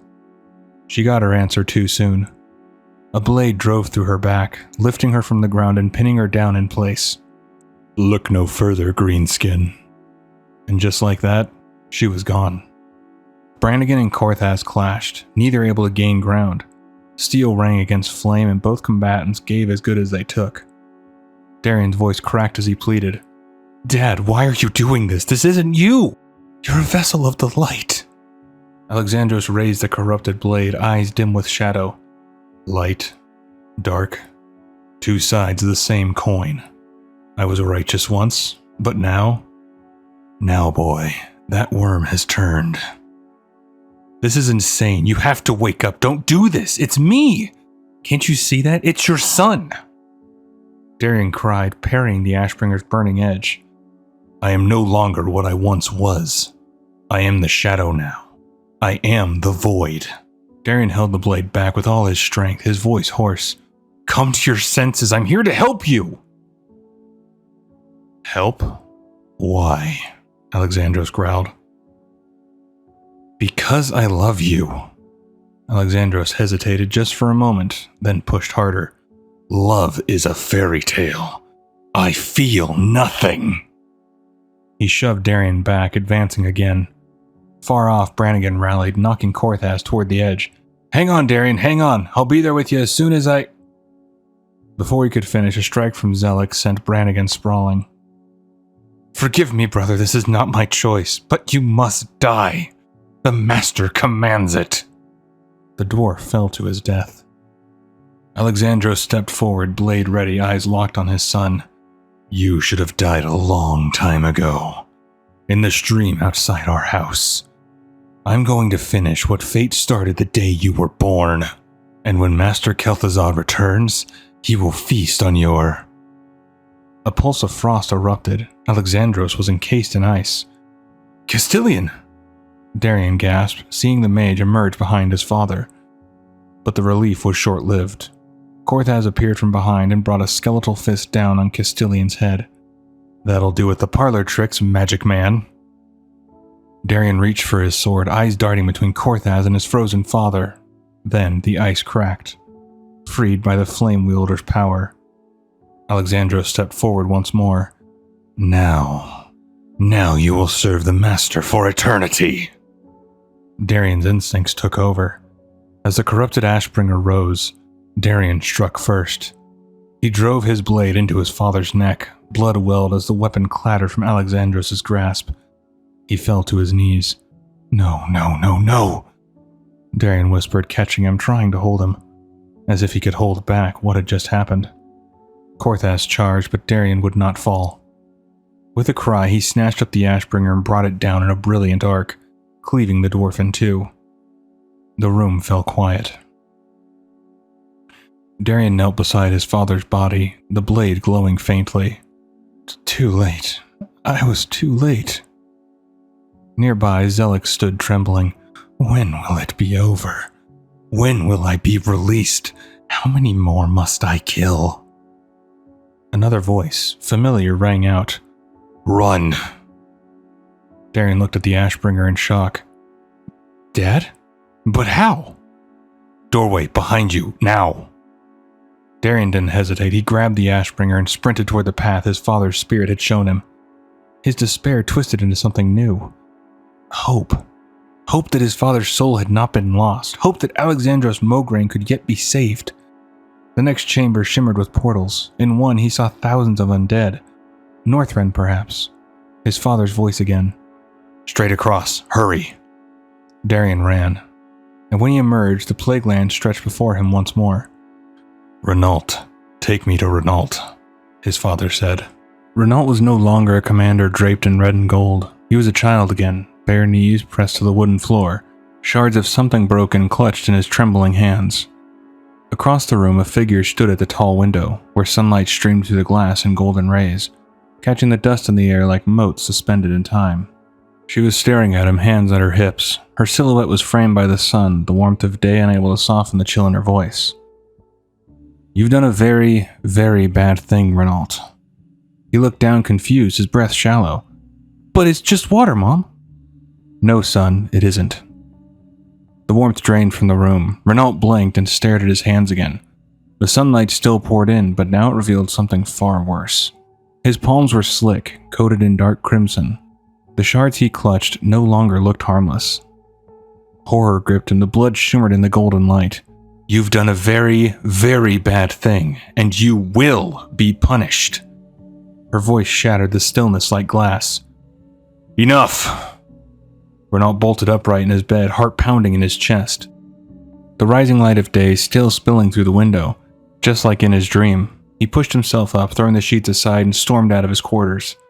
Down the hallway, a soldier stood at attention. Renault's voice rang out sharp and clear.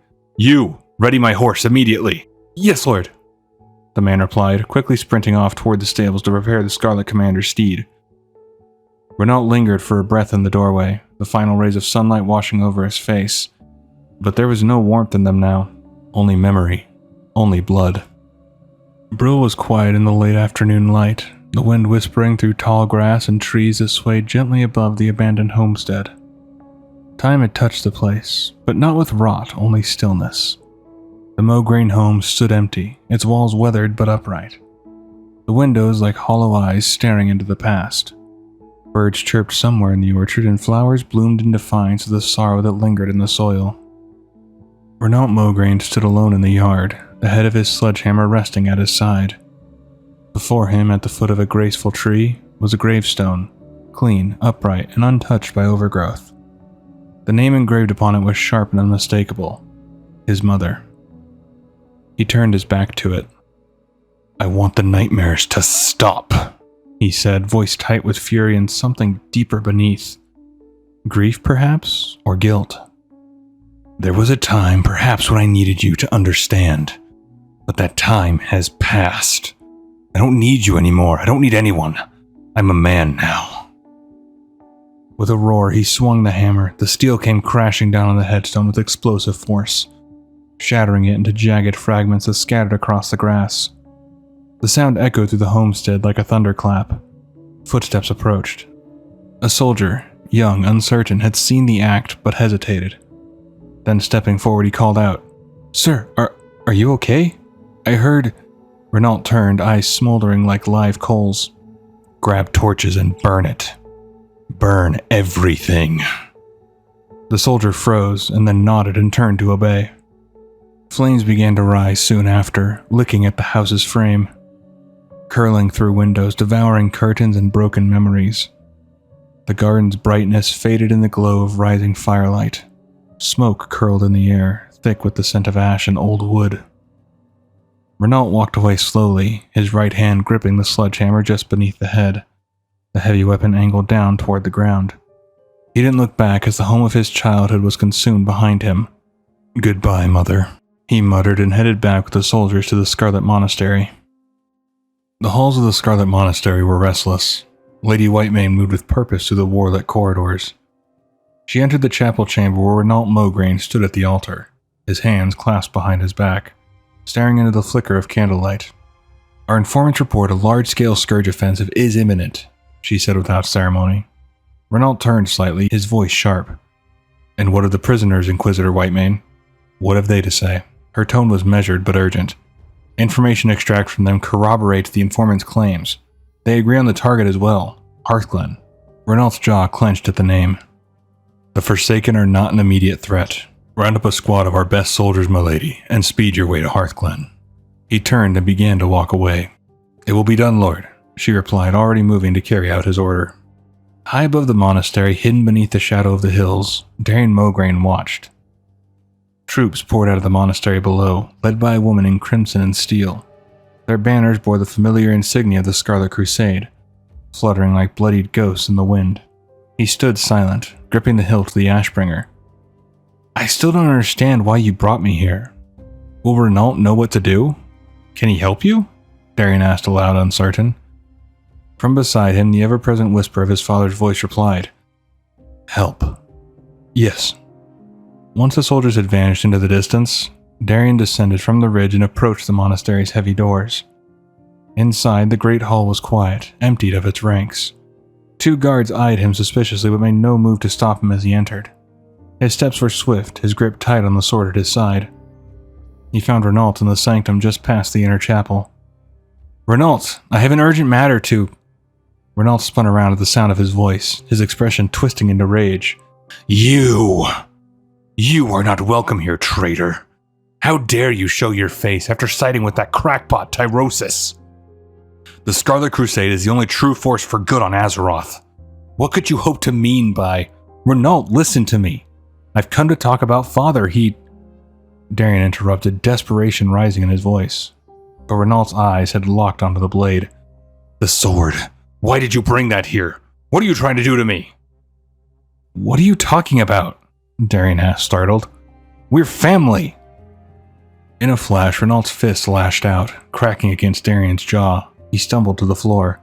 "I have no family," Renault roared. He advanced on his fallen brother, fury consuming him. His boots thundered against the stone as he kicked Dariion hard in the ribs. "Guard, get that cursed sword out of my sight! Do you remember when we would grapple as children? I would hold you down until you blubbered, mewling like a kitten. Even then, your pathetic weakness made me sick. I have severed the trappings of my old life, and now there is only one bond left to be broken. You, dear brother, the weakest link." But something stirred. As the nearby guard reached for the Ashbringer, green flames licked from its hilt. The air grew heavy, charged with necrotic energy. Renault raised his voice once more. "You're a weakling and a betrayer, and the punishment for betrayal is death." He drew back for a final blow. but a voice stopped him cold. Betrayal. Renault froze, his face went pale. Father?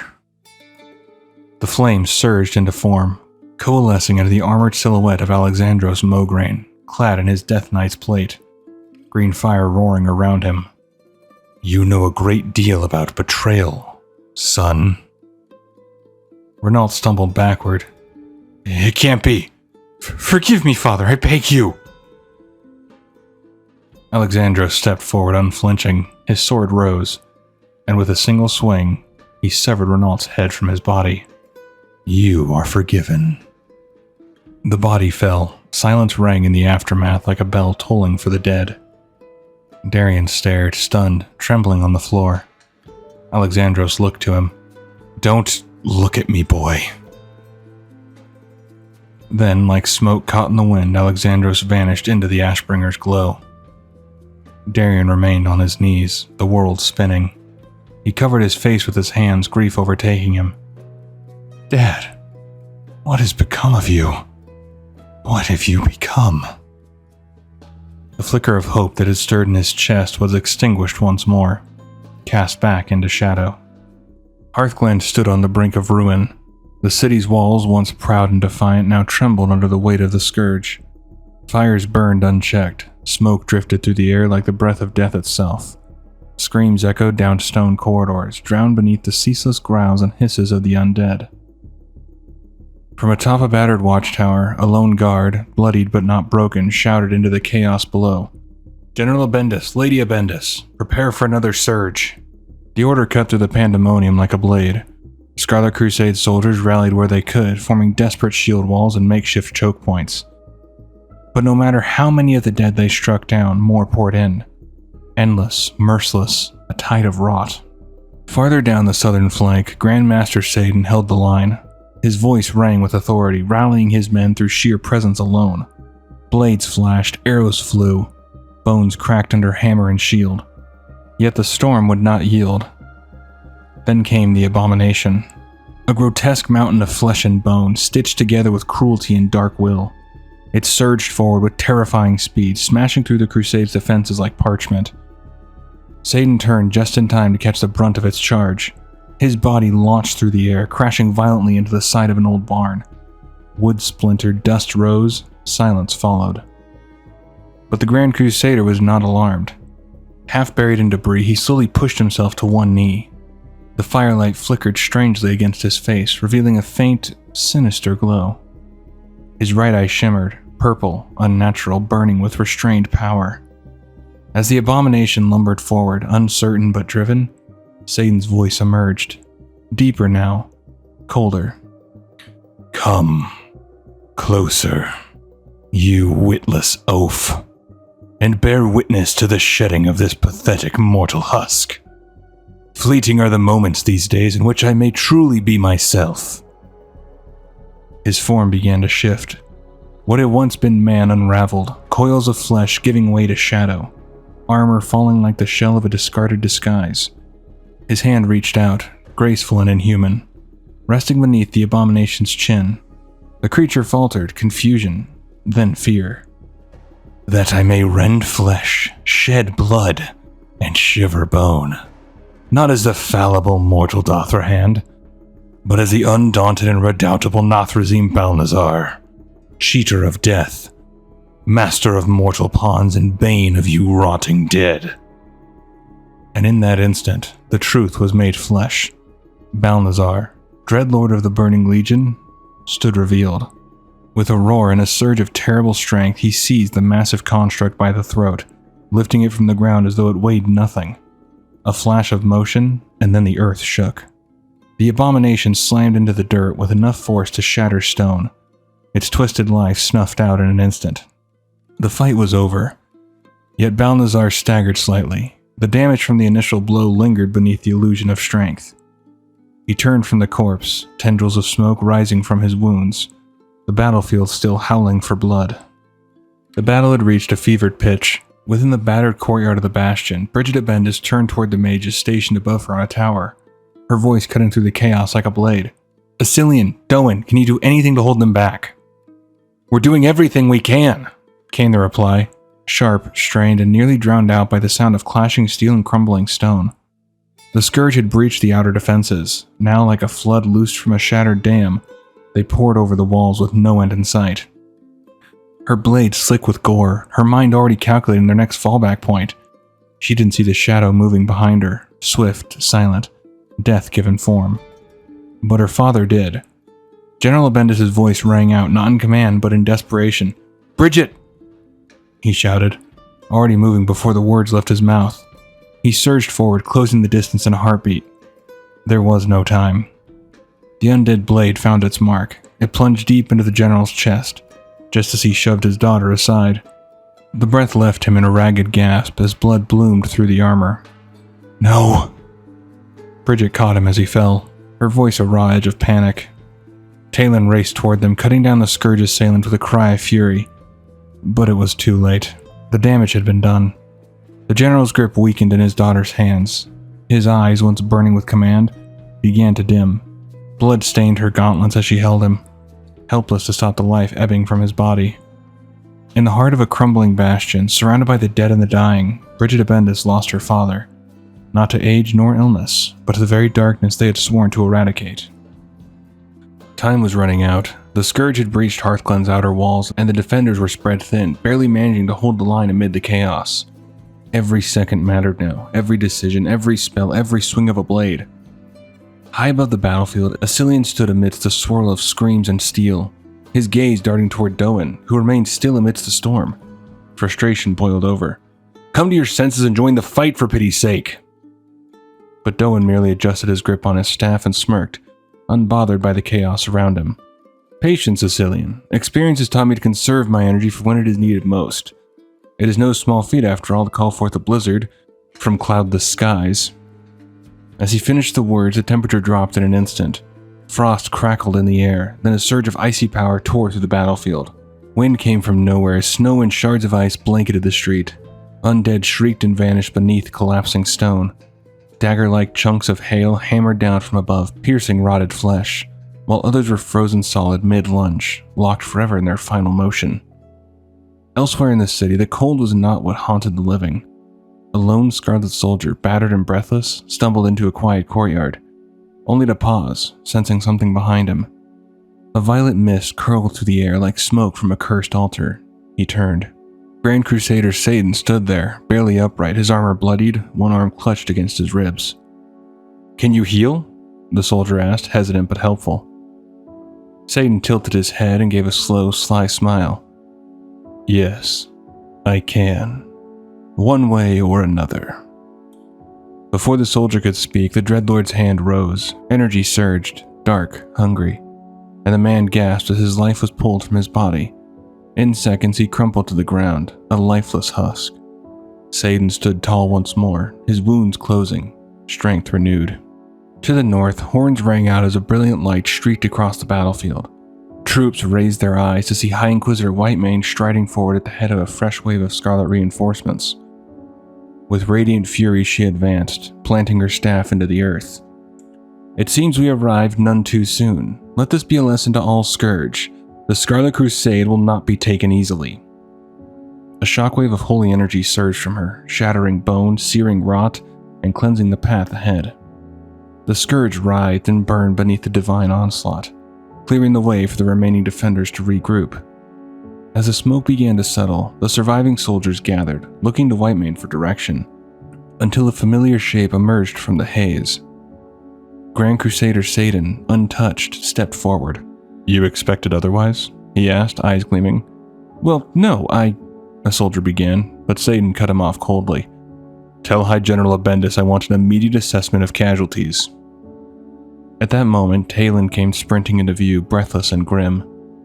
The words he carried struck harder than any blade. General Abendis had fallen. Across the courtyard, Bridget knelt beside her father's still form, refusing to accept what her heart already knew.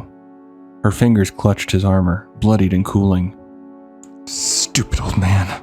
Stupid, stupid old man. Get up. Get up. Get up." No matter how many times she said it, no matter how many tears fell into the dust, he would not rise. The sky was awash in molten gold and fading crimson as the sun dipped between two distant mountain peaks. Dariion Mograine sat upon a high grassy hill, the wind gently tugging at his cloak, his gaze locked on the horizon. Beside him sat Fairbanks, his expression calm, content. Together they watched the days end in silence, two weary souls resting between the past and whatever future might remain. "It's beautiful, isn't it, Fairbanks?" Dariion said quietly, his voice barely above the breeze. "It is indeed, Master Dariion. Even I can't complain about a view like that." Dariion exhaled slowly, his eyes reflecting the fading light. "I only wish Dad were here to see it. He loved sunsets. I would watch him sometimes when I was very young, watch him as he stared out the window. He would say that in those moments he felt at one with the light. But the light never spoke to me as it did to him. To me it always felt distant, just outside my grasp." Fairbanks turned slightly, offering a soft smile. "The light touches each of us in its own way." Dariion nodded absently, but shadows clung to his expression. "Dad said we all have a purpose. I have no idea what my purpose is. I've bungled everything. I should have listened to Maxwell when he told me what you said about Renault. I shouldn't have taken the sword to the monastery. His voice cracked as his frustration surged. Fairbanks placed a steadying hand on his shoulder, his tone gentle but firm. "Beware of regret, Dariion. It's a plague all its own. There are too many things you couldn't have known." Dariion dropped his gaze, plucking a small flower from the grass. He turned it slowly between his fingers, then looked at Fairbanks with quiet resolve. "I won't give up on him, Fairbanks. I'll see to it that his soul be redeemed." "That's the spirit," Fairbanks replied warmly. The sun dipped lower now, casting long shadows across the hill. Dariion's brow furrowed, a flicker of unease crossing his face as he stared at the dying light. "Tell me something. In all honesty, this is a dream, isn't it? You're dead." As he spoke, the flower in his hand crumbled to dust, its petals falling away like ash. Fairbanks grinned knowingly. "Yes. What's left of my mortal shell rots even now in the Scarlet Monastery." Dariion's heart tightened. "So what is this? Why are you here?" "The light touches each of us, in its own way. You said that." Fairbanks nodded, then spoke with sudden clarity. "Seek out Tyrion Fordring, in exile, where the Thondoro River flows into the Plaguelands." "For what purpose?" Dariion asked, the weight of destiny creeping into his voice. "Stay your course, Master Dariion. I must take my leave, before it grows dark." "No, wait!" Dariion reached toward him, but the world around him was already fading. And then he awoke. The dream shattered like glass, replaced by the cold stillness of a ruined house deep in the eastern Plaguelands. Dust hung in the air, light filtered through broken beams overhead. Beside him, resting on the floor, lay the Ashbringer. Its weight and what it represented had never felt heavier. "A dream after all, or perhaps a message," he muttered, rising to his feet amidst the dust and debris of the ruined house. His eyes fell on the Ashbringer lying beside him. He reached down, fingers closing around the hilt. One way to find out. He lifted the blade, its familiar weight grounding him. "What say you, Dad?" he asked aloud into the silence. No answer. "So now it's the silent treatment. You don't want to materialize and lop off my head?" He gave a dry, bitter smile. "So be it. We ride for Thondoro River before the Scarlet Crusade comes to reclaim its stolen horse." With that, he stepped into the cold gray light of the eastern Plaguelands, setting off on his lone pilgrimage toward the man the dream had named. Time passed beneath dead trees and beside rivers thick with decay. But eventually, Dariion found what he was searching for. A clearing tucked between cliffs and forest, where the sound of falling water echoed in the stillness. At the edge of the clearing stood a small, unassuming house nestled near a waterfall, its walls weathered by time and solitude. Dariion stepped closer and called out, "Tyrion?" He waited, uncertain if the reclusive legend would even answer. He didn't have to wait long. A mace pressed cold and firm to his throat, and a voice growled beside him. "And what business might you have, boy?" Dariion kept his hands visible, eyes slowly shifting toward the speaker. "Dariion is the name. Dariion Mograine, sir. I seek your aid." To his left, a grizzled man stepped into view, his presence as solid as stone, his long white hair and beard unmistakable. The battle-worn features of Tirion Fordring betrayed a man long removed from the world, and wary of it. Alexandros' youngest? Tyrion's voice carried no welcome. I have no help to offer you. Best be on your way. Darion's heart pounded, but he pressed on. The light granted me a vision, and with it a suggestion that you would provide aid, or at the very least advice. Tyrion's expression hardened. Then the light has misled you. I'm an exile, a pariah. My advice is that you turn away and seek your counsel elsewhere. But Dariion wasn't ready to walk away. With a grin, he reached into his satchel and held out a small, red apple. Fresh fruit, to be accompanied by roasted boar later. If you'll only hear me out. Tirion eyed the fruit with clear skepticism, though the faintest twitch at the corner of his mouth betrayed something else. Curiosity? Perhaps even hunger. Yes, well, he said dryly. Despite the scarcity of untainted food here in the Plaguelands, my loyalties will not be so easily purchased. Darion's tone shifted, urgency taking hold. My father's soul is at stake, he pleaded. You may be a pariah, an exile, but you may also be the only person left for me to turn to. That gave Tirion pause. Your father's soul, you say? He echoed, raising an eyebrow. Alexandros was an exemplar of purity. I can scarcely imagine his soul in peril. Still, I'll hear you out. For your father's sake, come. The cabin was still, except for the low, steady crackle of the fire and the distant rush of the waterfall just beyond the clearing. Dariion sat in a worn wooden chair, his back resting against the rear wall of the cabin. Beside him, Tirion sat in another, angled slightly toward the center of the room. A small table sat between them, untouched, bearing only silence and the weight of all that had been said. Dariion held the Ashbringer, his gauntlets gripped the hilts, the blade angled downward, its tip gently resting against the creaking floorboards between his boots. Once, it had radiated with the golden luminance of the light, a weapon of unshakable justice. But no more. That brilliance had long since faded, warped into a faint, sickly green glow that pulsed with corruption. The light's warmth had turned cold, twisted. The weapon felt heavier now, not just in steel, but in memory, guilt, and failure. Tirion had listened to everything, the dream, the vision, the scourge, the soul. Now at last he spoke. Your tale is disturbing, to say the least, if Alexandros' spirit and the sword are linked as you say. When I was judged, when I was stripped of my rank and my station, I feared that the light had abandoned me. But the light cares little for the judgment of men. He leaned forward, casting a wary glance at the glowing blade. Slowly, respectfully, Tirion extended his hands. Dariion hesitated, then relinquished the Ashbringer. Tirion took the weapon in both hands, holding it close. He closed his eyes.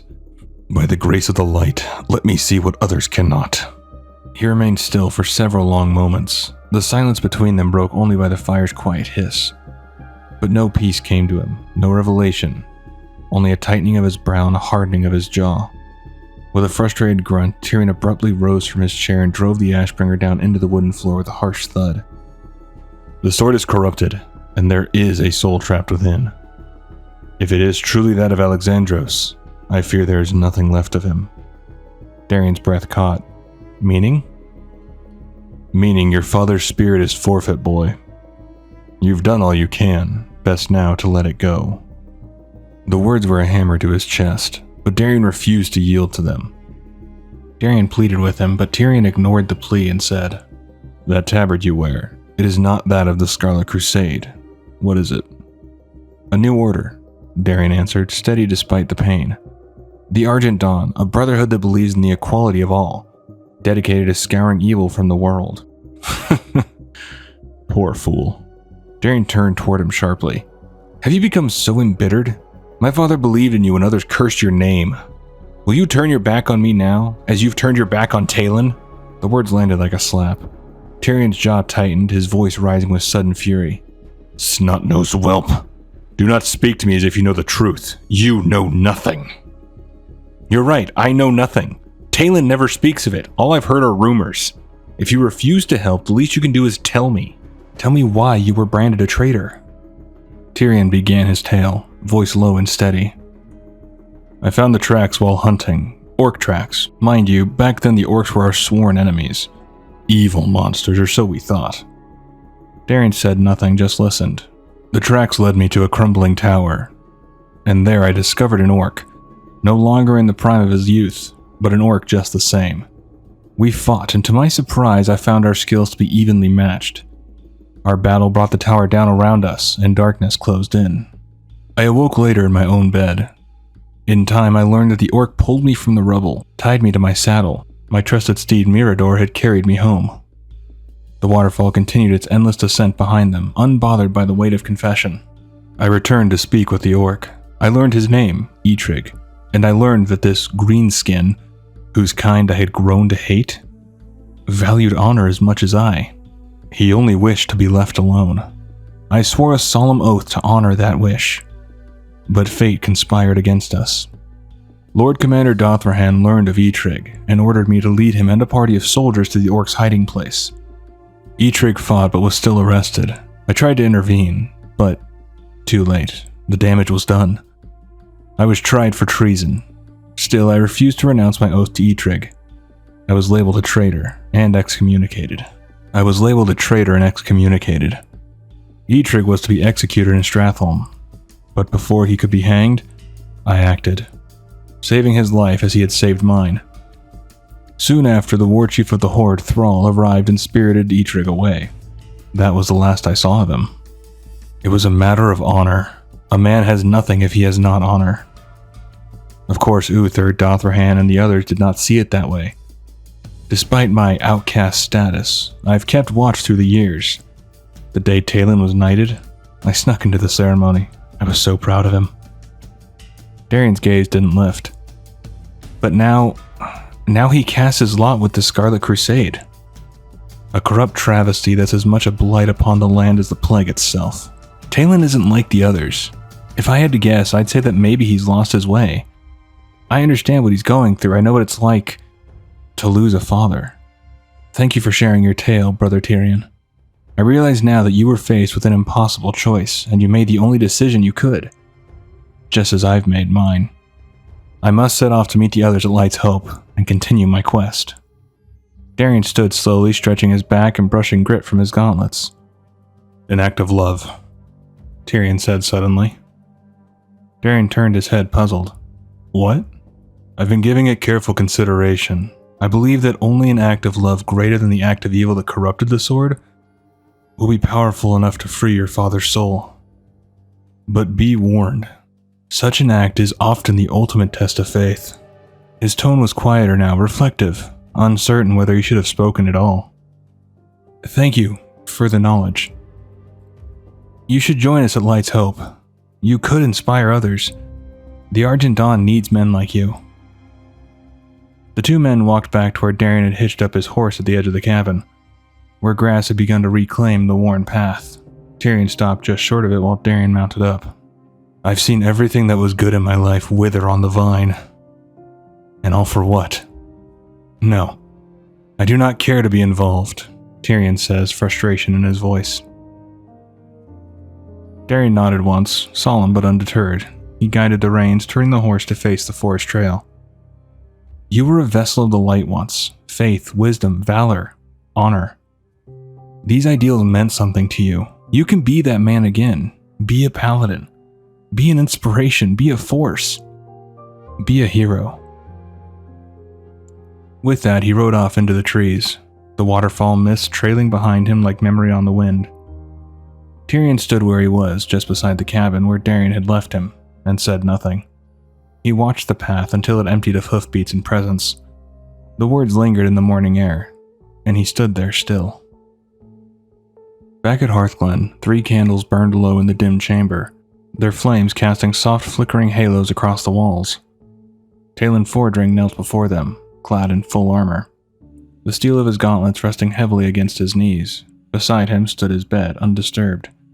The night was silent, the air thick with reflection. In his hands he held a letter, creased and worn, treasured beyond words. It was his father's. I want you to know that I love you dearly, and that I'll always carry you close to my heart. Your life and your deeds will be my redemption, son.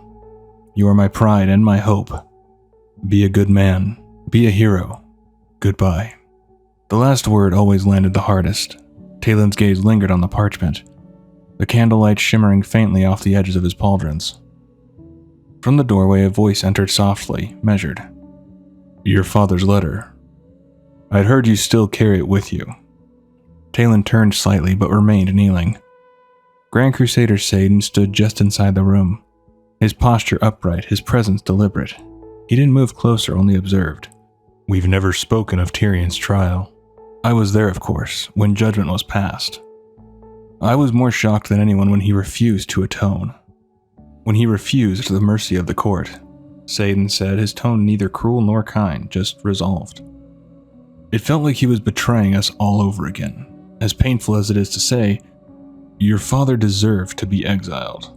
He languishes now in obscurity while you do the light's work. He paused and then added, I have plans for you, Talon. I wish for you to take Renault's place as the new commander of the Scarlet Monastery. Talon looked back to Satan, then upward. Me? Well, I would be honored, of course. So let it be. Your prospects are limitless, so long as you look into the future and take care not to dwell in the past. Take my advice. Burn the note. With that, Satan turned, stepping out into the hallway and quietly shutting the door behind him. Silence returned. Talon stared at the letter in his hands. The parchment trembled slightly, catching the candle's warmth as he brought it close to the flame. He felt he should obey. He felt he should burn it. The Grand Crusader had given him a command, and a part of him, trained, disciplined, urged him to follow through. But he couldn't. The flame danced beneath the parchment, yearning to consume it. Yet Talon pulled it back and pressed it against his armored chest. He could not destroy the only piece of his father he had left. He could not let go of him. Not now, not ever. The wind howled across the pale hills of the eastern Plaguelands, rattling banners and carrying with it the scent of frost and war. Outside the chapel at Light's Hope, Lord Maxwell Tyrosus stood in solemn silence. 2 soldiers flanked him, armor creaking softly, hands resting on the hilts of their swords.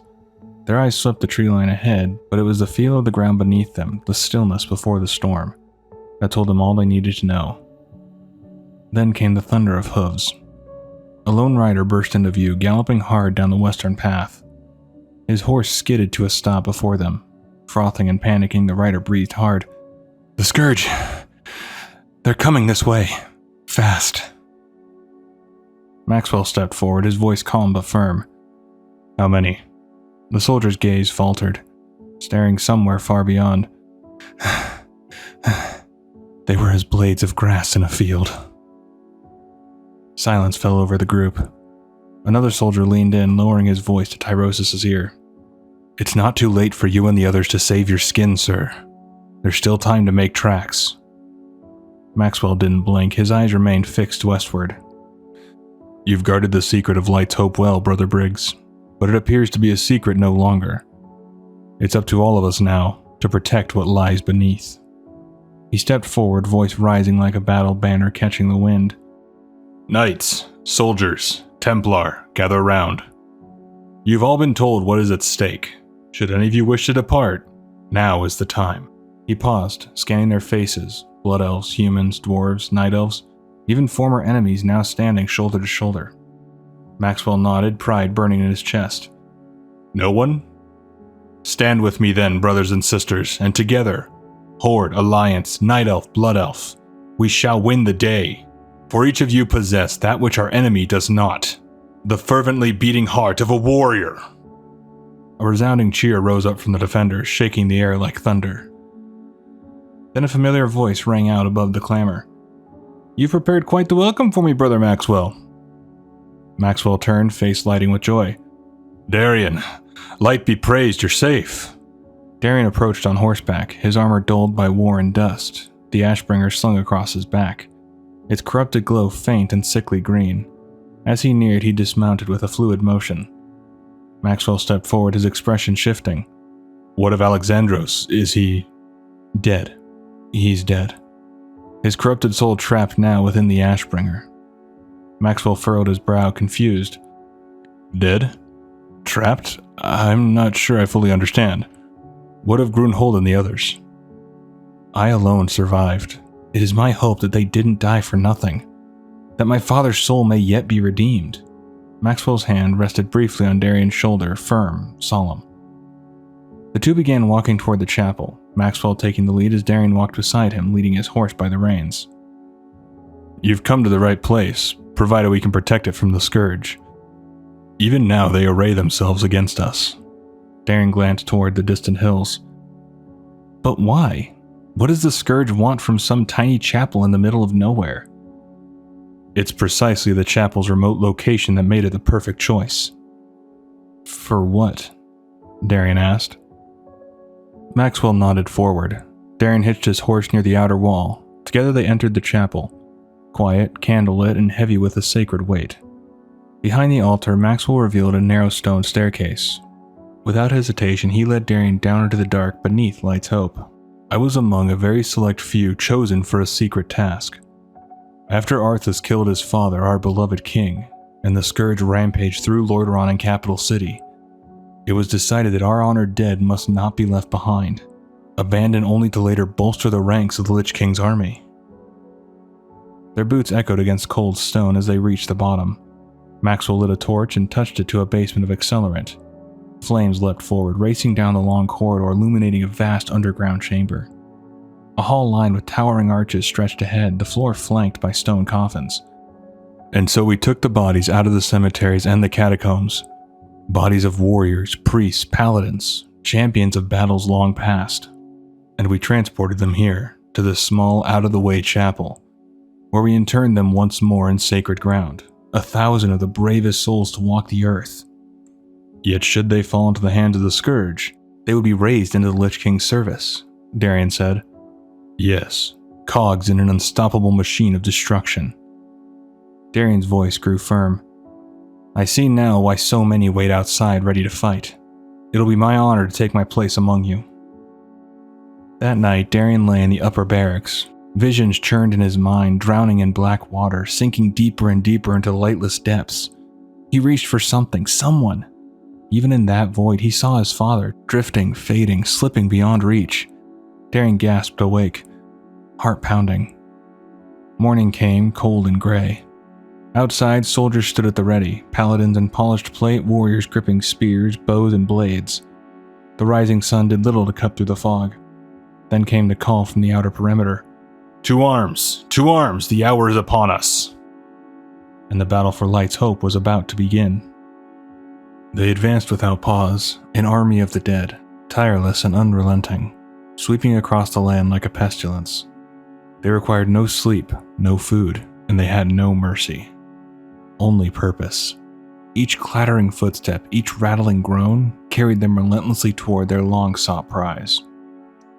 The land behind them withered into lifeless silence. Ahead stood the last sanctuary, and they would have it. Light's Hope Chapel shimmered on the horizon, but the undead drew near. Then, without warning, the battle truly began. The skies blackened with shrieking gargoyles, nightmare silhouettes that tore through the air like blades. From below, ranks of skeletal warriors surged forward, accompanied by their cruel masters, necromancers cloaked in decay, raising fallen Argent Dawn comrades to fight against their own. These once noble defenders, now hollowed and twisted, obeyed the will of the Lich King without hesitation. And yet, the Argent Dawn did not break. Faced with certain annihilation, they held their ground, men and women of every race and creed, driven not by power, but by conviction. They fought with fire in their eyes, with sorrow in their hearts, with purpose in every swing of sword and hammer. Even here, even now, in the darkest hours, they endured. Because in every true warrior's heart, there remains a spark, a light. Through the clash, a familiar figure rode into the fray atop a horse, the beast barreling forward with righteous fury. With a single mighty swing of his mace, he struck an abomination square in the face, slamming it into the earth in a thunderous crash. Dariion turned at the sound and grinned. Tyrion, looks like father was right about you after all. Far ahead, the enemy's voice pierced through the storm like a dagger. Let the heralds of the damned proclaim our victory, for Kel'Thuzad stands before you now. But Dariion pressed forward. He charged through the battlefield like a force of vengeance, the Ashbringer blazing in one hand and another sword in the other. Limbs flew from the undead as he cut them down, his strength undiminished, his will indomitable. Side by side with his fellow soldiers, he carved a path through the tide of death. Yet the voice came again, cruel and cold. "The Ashbringer alone is not powerful enough, boy. No weapon can stand long against the might of the Scourge. Even now your numbers dwindle, your soldiers tire.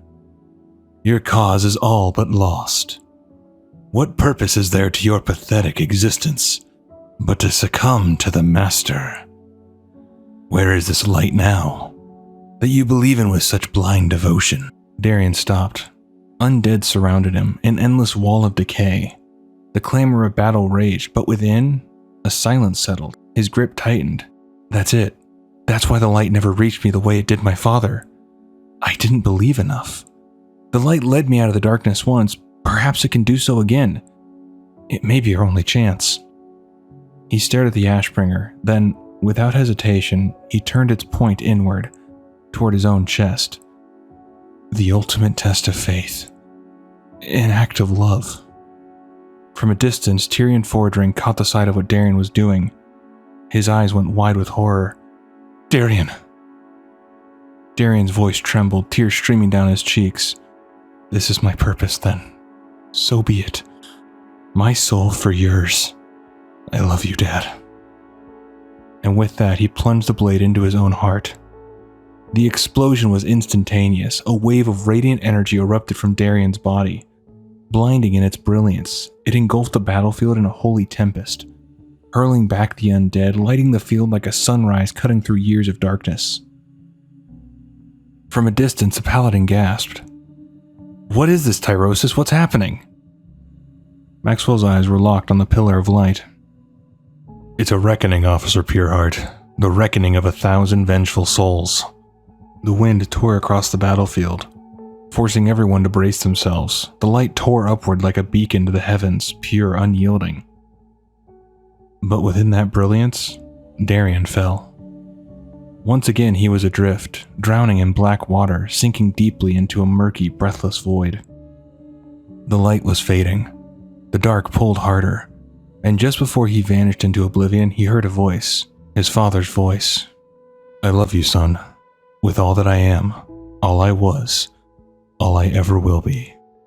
Then the warmth disappeared. A chill gripped him. "Now, boy, now you're mine." Kel'Thuzad's voice pierced the silence. Darion's eyes snapped open. He rose, slow and unnatural. His skin had gone pale. His eyes, once fierce, were now cold and clouded white. Life had fled him. Undeath claimed him. "Rise, Dariion Mograine. Rise, Ashbringer." Kel'Thuzad's voice was thick with triumph. The lich drifted closer as Dariion reached to his chest, pulling the Ashbringer free with both hands. "Our primary goal may have eluded us, but I'll be content to take you as my prize." Kel'Thuzad circled the fallen hero like a shadow. "The Scourge can always return to Light's hope. Now tell me, boy, who do you love?" Darion's lips parted, but they held no warmth, no soul. "No one," he said coldly. And although Dariion could no longer hear it, a voice echoed in that sacred place, a voice of light among the silence of the dead. My soul will forever bear the weight of your sacrifice, my son. And just as you never gave up on me, I shall never give up on you. For you've taught me the most valuable lesson of all. Hope never dies." In the shadow of undeath, Dariion Mograine, now bound to the will of the Lich King and wielding the twisted, corrupted form of the Ashbringer, led a brutal assault on Light's Hope Chapel. Flanked by the Death Knights of Acheris and bolstered by the Scourge, Dariion brought ruin to the very place once sanctified by the light. But the chapel stood defiant. Reinforcements arrived in the form of Tyrion Fordring and the valiant Knights of the Silver Hand, turning the tide of the battle and halting Dariion's grim crusade. Light. This place. No hope. Have you learned nothing, boy? You have become all that your father fought against.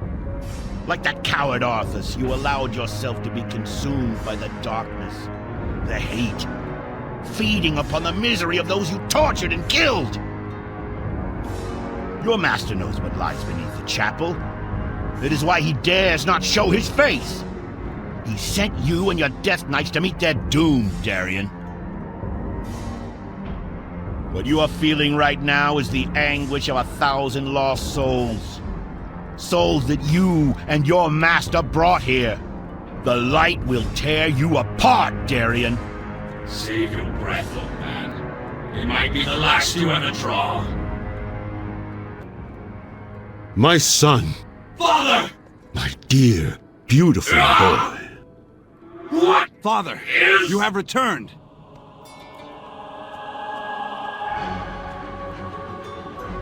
You've been gone a long time, Father. I thought... Nothing could have kept me away from here, Dariion. Not from my home and family. Father, I wish to join you in the war against the undead. I want to fight. I can sit idle no longer. Dariion Mograine, you are barely of age to hold a sword, let alone battle the undead hordes of Lordaeron. I could not bear losing you. Even the thought... If I die, Father, I would rather it be on my feet, standing in defiance against the undead legions. If I die, let me die with you! My son, there will come a day when you will command the Ashbringer, and with it, mete out justice across this land. I have no doubt that when that day finally comes, you will bring pride to our people, and that Lordaeron will be a better place because of you. But, my son, that day is not today. Do not forget that. Touching. He's mine now. You betrayed me! You betrayed us all, monster! Face the might of Mograine! Pathetic. You're a damned monster, Arthas. You are right, Fordring. I did send them in to die. Their lives are meaningless. But yours... How simple it was to draw the great Tyrion Fordring out of hiding. You've left yourself exposed, Paladin. Nothing will save you.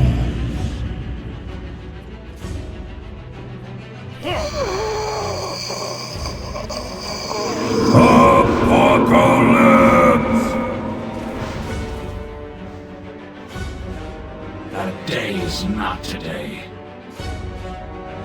Tyrion!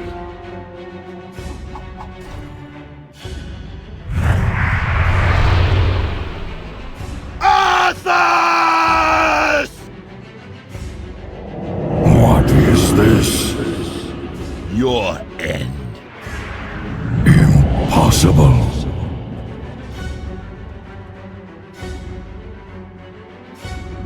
This is not over.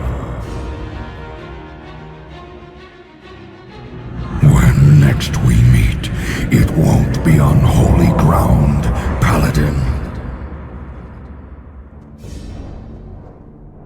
We have all been witness to a terrible tragedy. The blood of good men has been shed upon this soil. Honorable knights, slain defending their lives. Our lives. And while such things can never be forgotten, we must remain vigilant in our cause.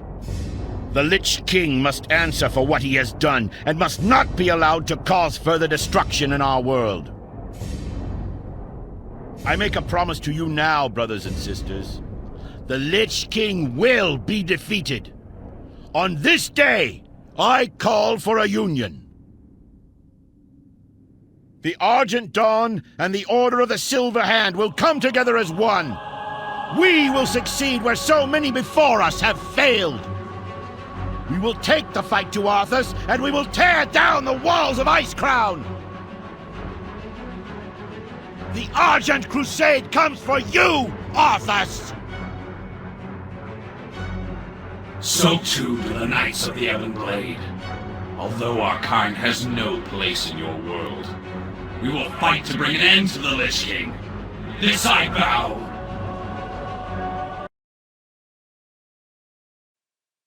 After the fall of the Lich King atop the Frozen Throne, a champion of Azeroth, one who bore the Runeblade Shadowmourne, discovered a mysterious unsealed chest among Arthas' remains. Inside was a soul shard, and within it the essence of Alexandros lingered. Returned to Dariion, the shard stirred, and for one final time Alexandros appeared. He offered his son heartfelt thanks for breaking the chain of damnation.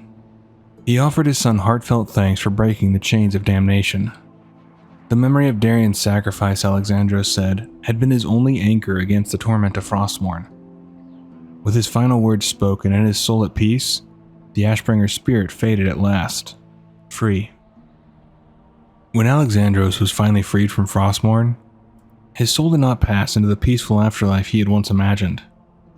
Instead, it was cast into the war-scarred realm of Maldraxxus, a brutal dominion of flesh, steel, and necromantic power, governed by the Necrolord Covenant. It was a realm forged for battle, where the dead rose not as mindless thralls, but as champions of cosmic war. At first, Alexandros knew only horror. Awakening in this alien place surrounded by bones, decay, and monstrous forms, he saw only a reflection of the Scourge, the very force that had claimed his life and twisted his legacy. In his eyes, the Necrolords were no better than the servants of the Lich King, and his wrath burned hot and righteous. But his fury was met with steel and conviction. Margrave Crexus, a towering and unyielding being of the militant House of the Chosen, approached him not as a captor, but as a warrior seeking understanding. Through Crexus' guidance, Alexandros came to see the truth. The Maldraxxi were not mindless undead. They were defenders of the Shadowlands, guardians of power and honor forged through endless battle. Here, glory and duty still had meaning. In this new existence, Mograine reclaimed an old name with a new purpose. He chose to remain the Ashbringer, a symbol not only of vengeance, but of unbroken spirit. His prowess and leadership soon earned him a place among the elite. He rose through the ranks of the Chosen, until only two bore the title of Baron, Alexandros and Vyraz. With his ascent, he turned once more to the forge, commissioning the gifted bonesmith Hermer to craft a new blade, Fatebringer, modeled in the spirit of the Ashbringer. The forging was no small task. Mograine fought and bled for the rare materials required, including a skull of mysterious, possibly unholy origin, its past unknown but its power undeniable. But not all in Maldraxxus fought with honor. Vyraz, who had once fought beside him, harbored treacherous ambitions. Secretly allied with the corrupt House of Construct and the dark sorceries of the House of Rituals. Vyraz betrayed his brother in arms. Mograine was cast into the Maw, a nightmarish prison of endless torment, a place from which none were meant to return. In his absence, the mantle of Baron was passed to Draka, who would continue to fight in Mograine's stead. But even in the Maw, the will of the Ashbringer did not flicker out. For Alexandros Mograine was forged in both light and death, and even death itself had not heard the last of him.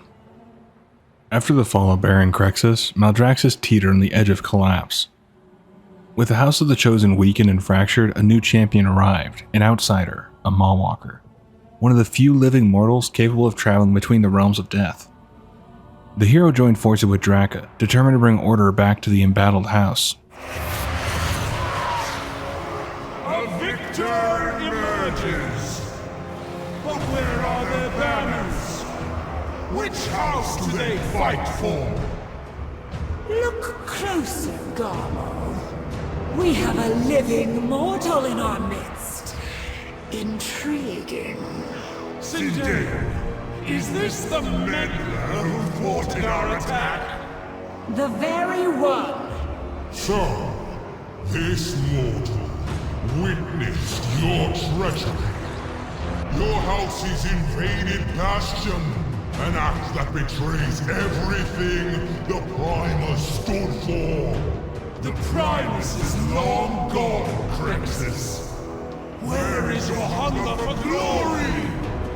Or has the House of the Chosen lost its appetite? We are meant to defend the Shadowlands, not conquer it. You will recall your forces, or you will answer to my blade. I think not, Crexus. Your blade shall be broken. Slay them all! Chosen! To arms!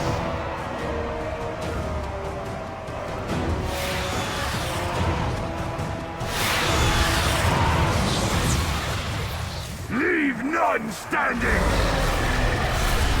Outsider! Hold on. We are getting out of here. I am Baroness Draka. The House of the Chosen stands with you. Come. Margrave Crexus awaits us. First you bring war. Now a blade of the Primus. Your legend grows, mortal. Begin your report. Emperor Primus embodied the 5 traits of the ideal Maldraxxi soldier. The ambition to rise above one's foes and the might to crush them. The insight to discern their plans and the guile to outwit them. The relentless pursuit of victory, even in the face of inevitable defeat. 5 traits, 5 runes upon the blade. The same runes etched onto the seat of the Primus. Revel, Vyras, Draka, bring the mortal to the seat of the Primus. Let us see what unfolds. I will scout ahead. Do not tarry, soldier. The seat of the Primus has been locked shut since he went missing. Many have tried to open it. The Primus was a legendary weaponsmith. If we hold the key to his vault, then his arsenal will be ours. It won't be long before the other houses learn of the blade. Be ready for a fight.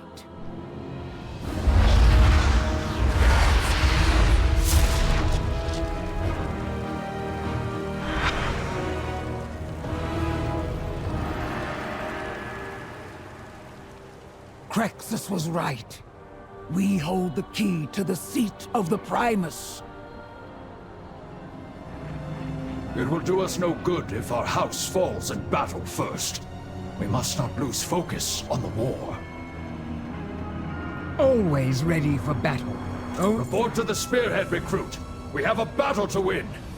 But as Draka and the Mawwalker turned their focus outward, battling threats beyond the walls, Vyras, the remaining Baron of the Chosen, acted. In secret, he allied with the grotesque House of Constructs, and together they struck down Margrave Crexus. When Draka and the hero returned, Vyras offered lies in place of truth, blaming the Constructs alone for the murder. The Constructs retaliated. There were too many. They destroyed the necropolis. Crexus. Outsider! With me! Now! Without Crexus, victory is out of reach. We must open the seat of the Primus.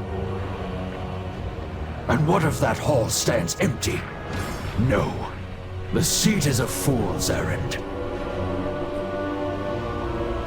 We are chosen. We rely on strength of arms. We must gather our mightiest soldiers, even our missing Baron.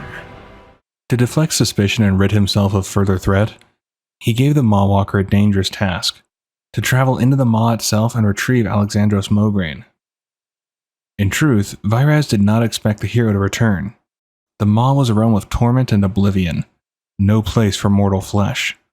But the Mawwalker pressed forward. Early into the journey, the hero encountered a familiar soul, Dariion Mograine, who had been taken during a failed assault on the realm.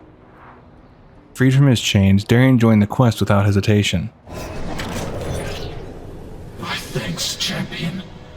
Now that I am free, I should soon regain my strength. How long have I been trapped in the Maw? A day? An eternity? Careful. The jailer's eyes are everywhere. Guided by the elusive broker Venari, The two carved their way deeper into Perdition Hold. Ah, I was curious what the Moorsworn were searching for.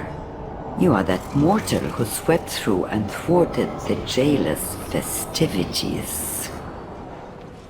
I am Venari, a humble broker trapped in this land of torment. I have a proposition for you. Come. Why would you aid us, broker? Your presence here draws attention. The sort of attention that's bad for my business dealings. No offense, of course. I do not wish to draw attention with a fight. How long have you been trapped here? Longer than you have, mortal. That is all you need to know. There, among the shadows and screams, they found him. Baron Alexandros Mograine, broken but not defeated. This must be your missing Baron. Who is there? Must warn the Margrave. I know that voice. Can it be? The Baron is my father? Dariion, after all this time. He had come to the Shadowlands with purpose, with duty, but not with the hope of reunion. The possibility of finding his father's soul had never crossed his mind, and yet, there he was. With Venari's aid, Alexandros was freed. Together they escaped the Maw and returned to Oribos, where Alexandros revealed the truth. Straka, we must return to Maldraxxus at once. Margrave Crexus is... Our Margrave has been slain, Ashbringer. The Chosen need your blade, now more than ever. No. Then my warning comes too late. We have been betrayed by one of our own. It was Virez who had me trapped within the Maw. There can be no doubt that it was his hand that struck down our Margrave. Dariion had to return to Azeroth to inform his allies of what they had found, and Draka, Alexandros, and the Mawwalker went to confront Virez. Before everyone departed Oribos, father and son shared a quiet moment. Dariion looked his father in the eye and said that he would stand by his side again, when the time was right. Alexandros placed a hand on his son's shoulder and promised they would speak again. Meanwhile, Draka had gone ahead to warn the allies of the Chosen, rallying support at the seat of the Primus. With momentum building, Alexandros and the Mawwalker stormed the House of the Chosen, seeking justice and vengeance. So the mortal returns, along with our wayward Baron. The constructs failed to finish you, and so did the Maw. How disappointing. Your schemes have brought about your own ruin. Now we will end you. Foolish Mograine, always valuing loyalty over might. But victory lies in one's choice of allies, and with their help, I now claim the mantle of Margrave. I will bury my blade in your skull, traitor! For Crexus! But Virez was ready. He met their challenge with overwhelming force. His guards pressed in, the battle turned. Even the Ashbringer could not overcome the tide alone. It was Draka who saved them. Rushing into the fray, she called them back and led them to the seat of the Primus, now under siege by Virez's corrupted allies. There, the Mawwalker took up the blade of the Primus, and with a single decisive strike, they opened the ancient seat's defenses.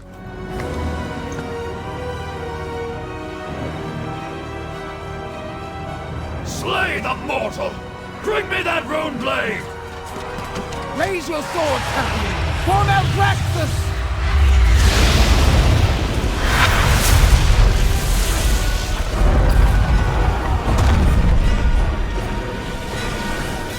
A surge of power swept through Maldraxxus. Virez's forces faltered and fell back.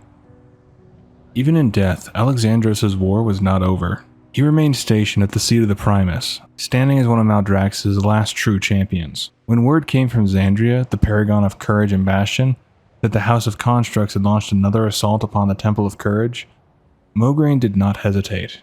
He volunteered to lead the defense himself. With him rode the Necrolord-aligned Mawwalkers, and together they sought not only to protect Bastion, but to restore the fractured honor of Maldraxxus. But trust was not easily earned. Xandria made her terms clear. The Necrolords would only be tolerated so long as they helped destroy their treacherous kin. The battle began at the temple's outer rim, where Mograine and the heroes disabled the construct's defenses. Side by side with Xandria, they flew toward the necrotic wake, now little more than a ruin veiled in toxic clouds conjured by necromantic filth. Kyrian wings could not pierce the corruption, but Mograine had no wings. He had a blade. Within the corrupted sanctum, the Ashbringer and his companions carved through the construct necromancers. Among their cruel laughter rose a familiar voice. Baroness Antolite. Once an arena rival of Mograine, her bitterness had only festered in undeath. Still, she had never bested him, and she would not now.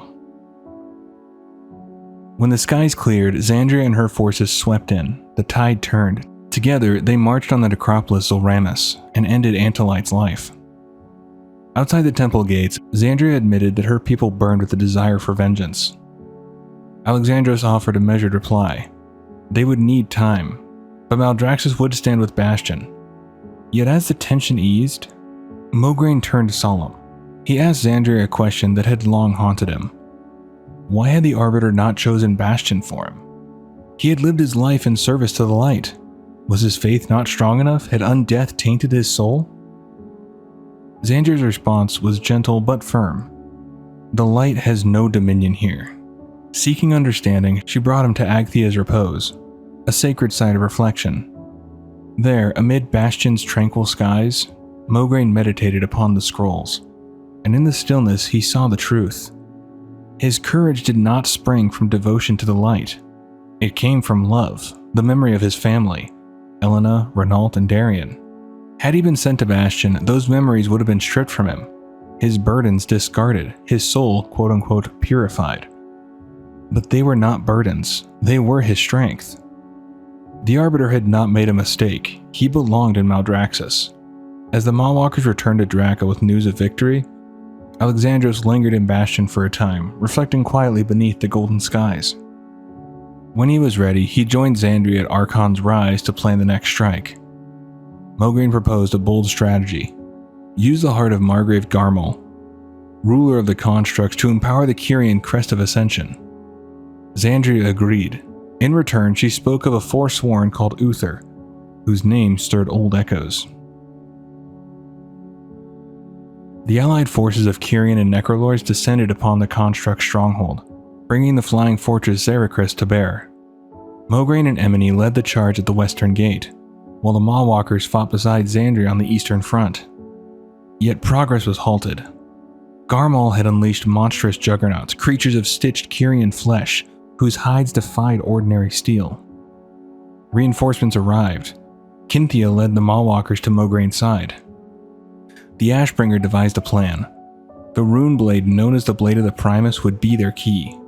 The heroes absorbed the essence of Garmal's minions into the weapon. Then, mounting his Deathrock companion Morrow, Mograine took to the skies above the Stitchyard, unleashing the blade's power and annihilating the juggernauts in a blaze of unholy fury. With the gate shattered and Garmal exposed, they advanced to the Ripening Pond, the final bastion.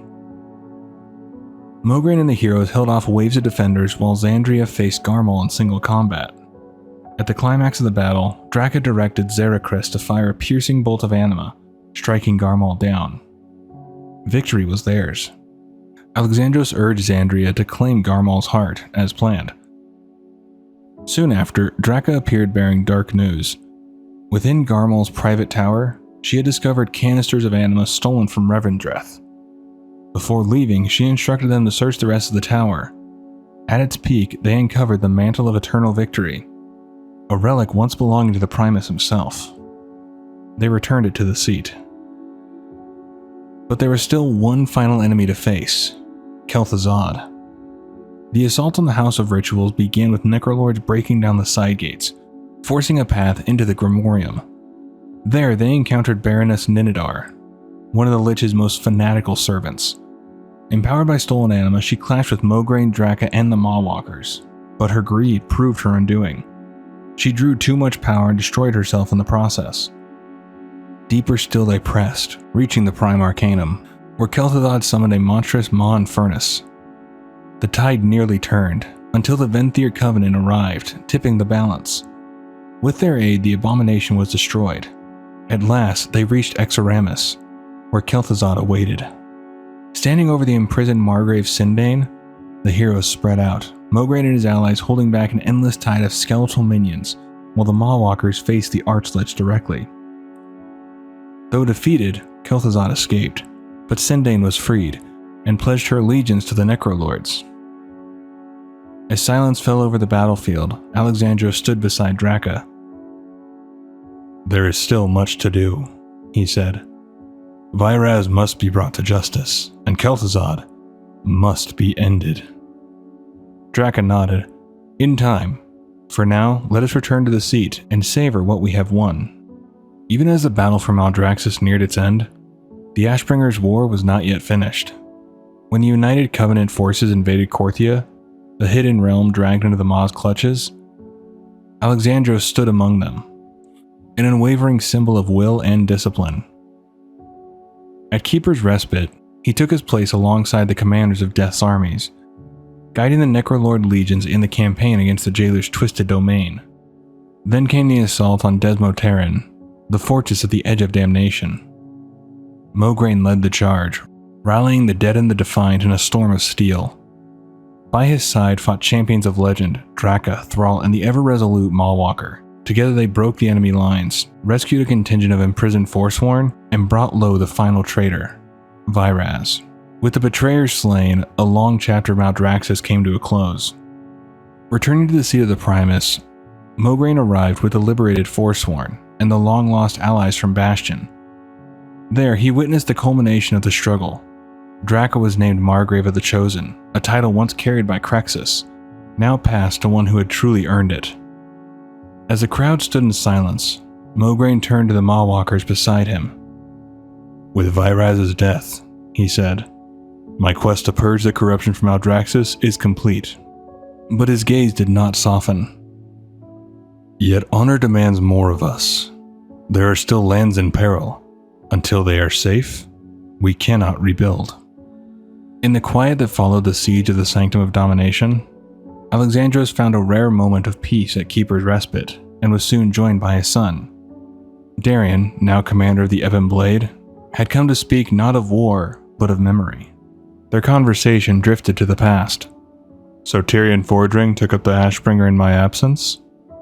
I can think of few more worthy." There was no bitterness in his tone, only a solemn admiration for the paladin who had risen in his place. Dariion gave a respectful nod, the memory still sharp in his mind. Indeed, he met the Lich King in battle and shattered Frostmourne itself. Alexandros' expression darkened. "And yet you sought to raise him into undeath. Why deny him the rest he had earned?" Dariion didn't flinch. He made peace with the decision, though that peace had come at a cost. "I once told Tyrion that only a silver hand can wield an ebon blade. We needed a fourth horseman, one to lead the others. He seemed the right choice." Alexandros considered that for a long moment. The burden of undeath, of legacy twisted by necessity, sat heavy on his shoulders, and heavier still on his sons. "It appears fate chose differently. This is not the legacy I meant to leave you, Dariion." But Dariion met his father's gaze with quiet resolve. Though the road had not been the one Alexandros envisioned, it had been walked with purpose. "You taught me to defend that which I hold dear. I am proud to carry on such a legacy." The words hung in the stillness of the ruined realm, echoing with truth. And at last, the old warrior's voice softened. "And I am proud of you, my son." And that's going to do it for this one. Hopefully you did enjoy. Thanks for checking it out. Take care of yourself. See you in the next one.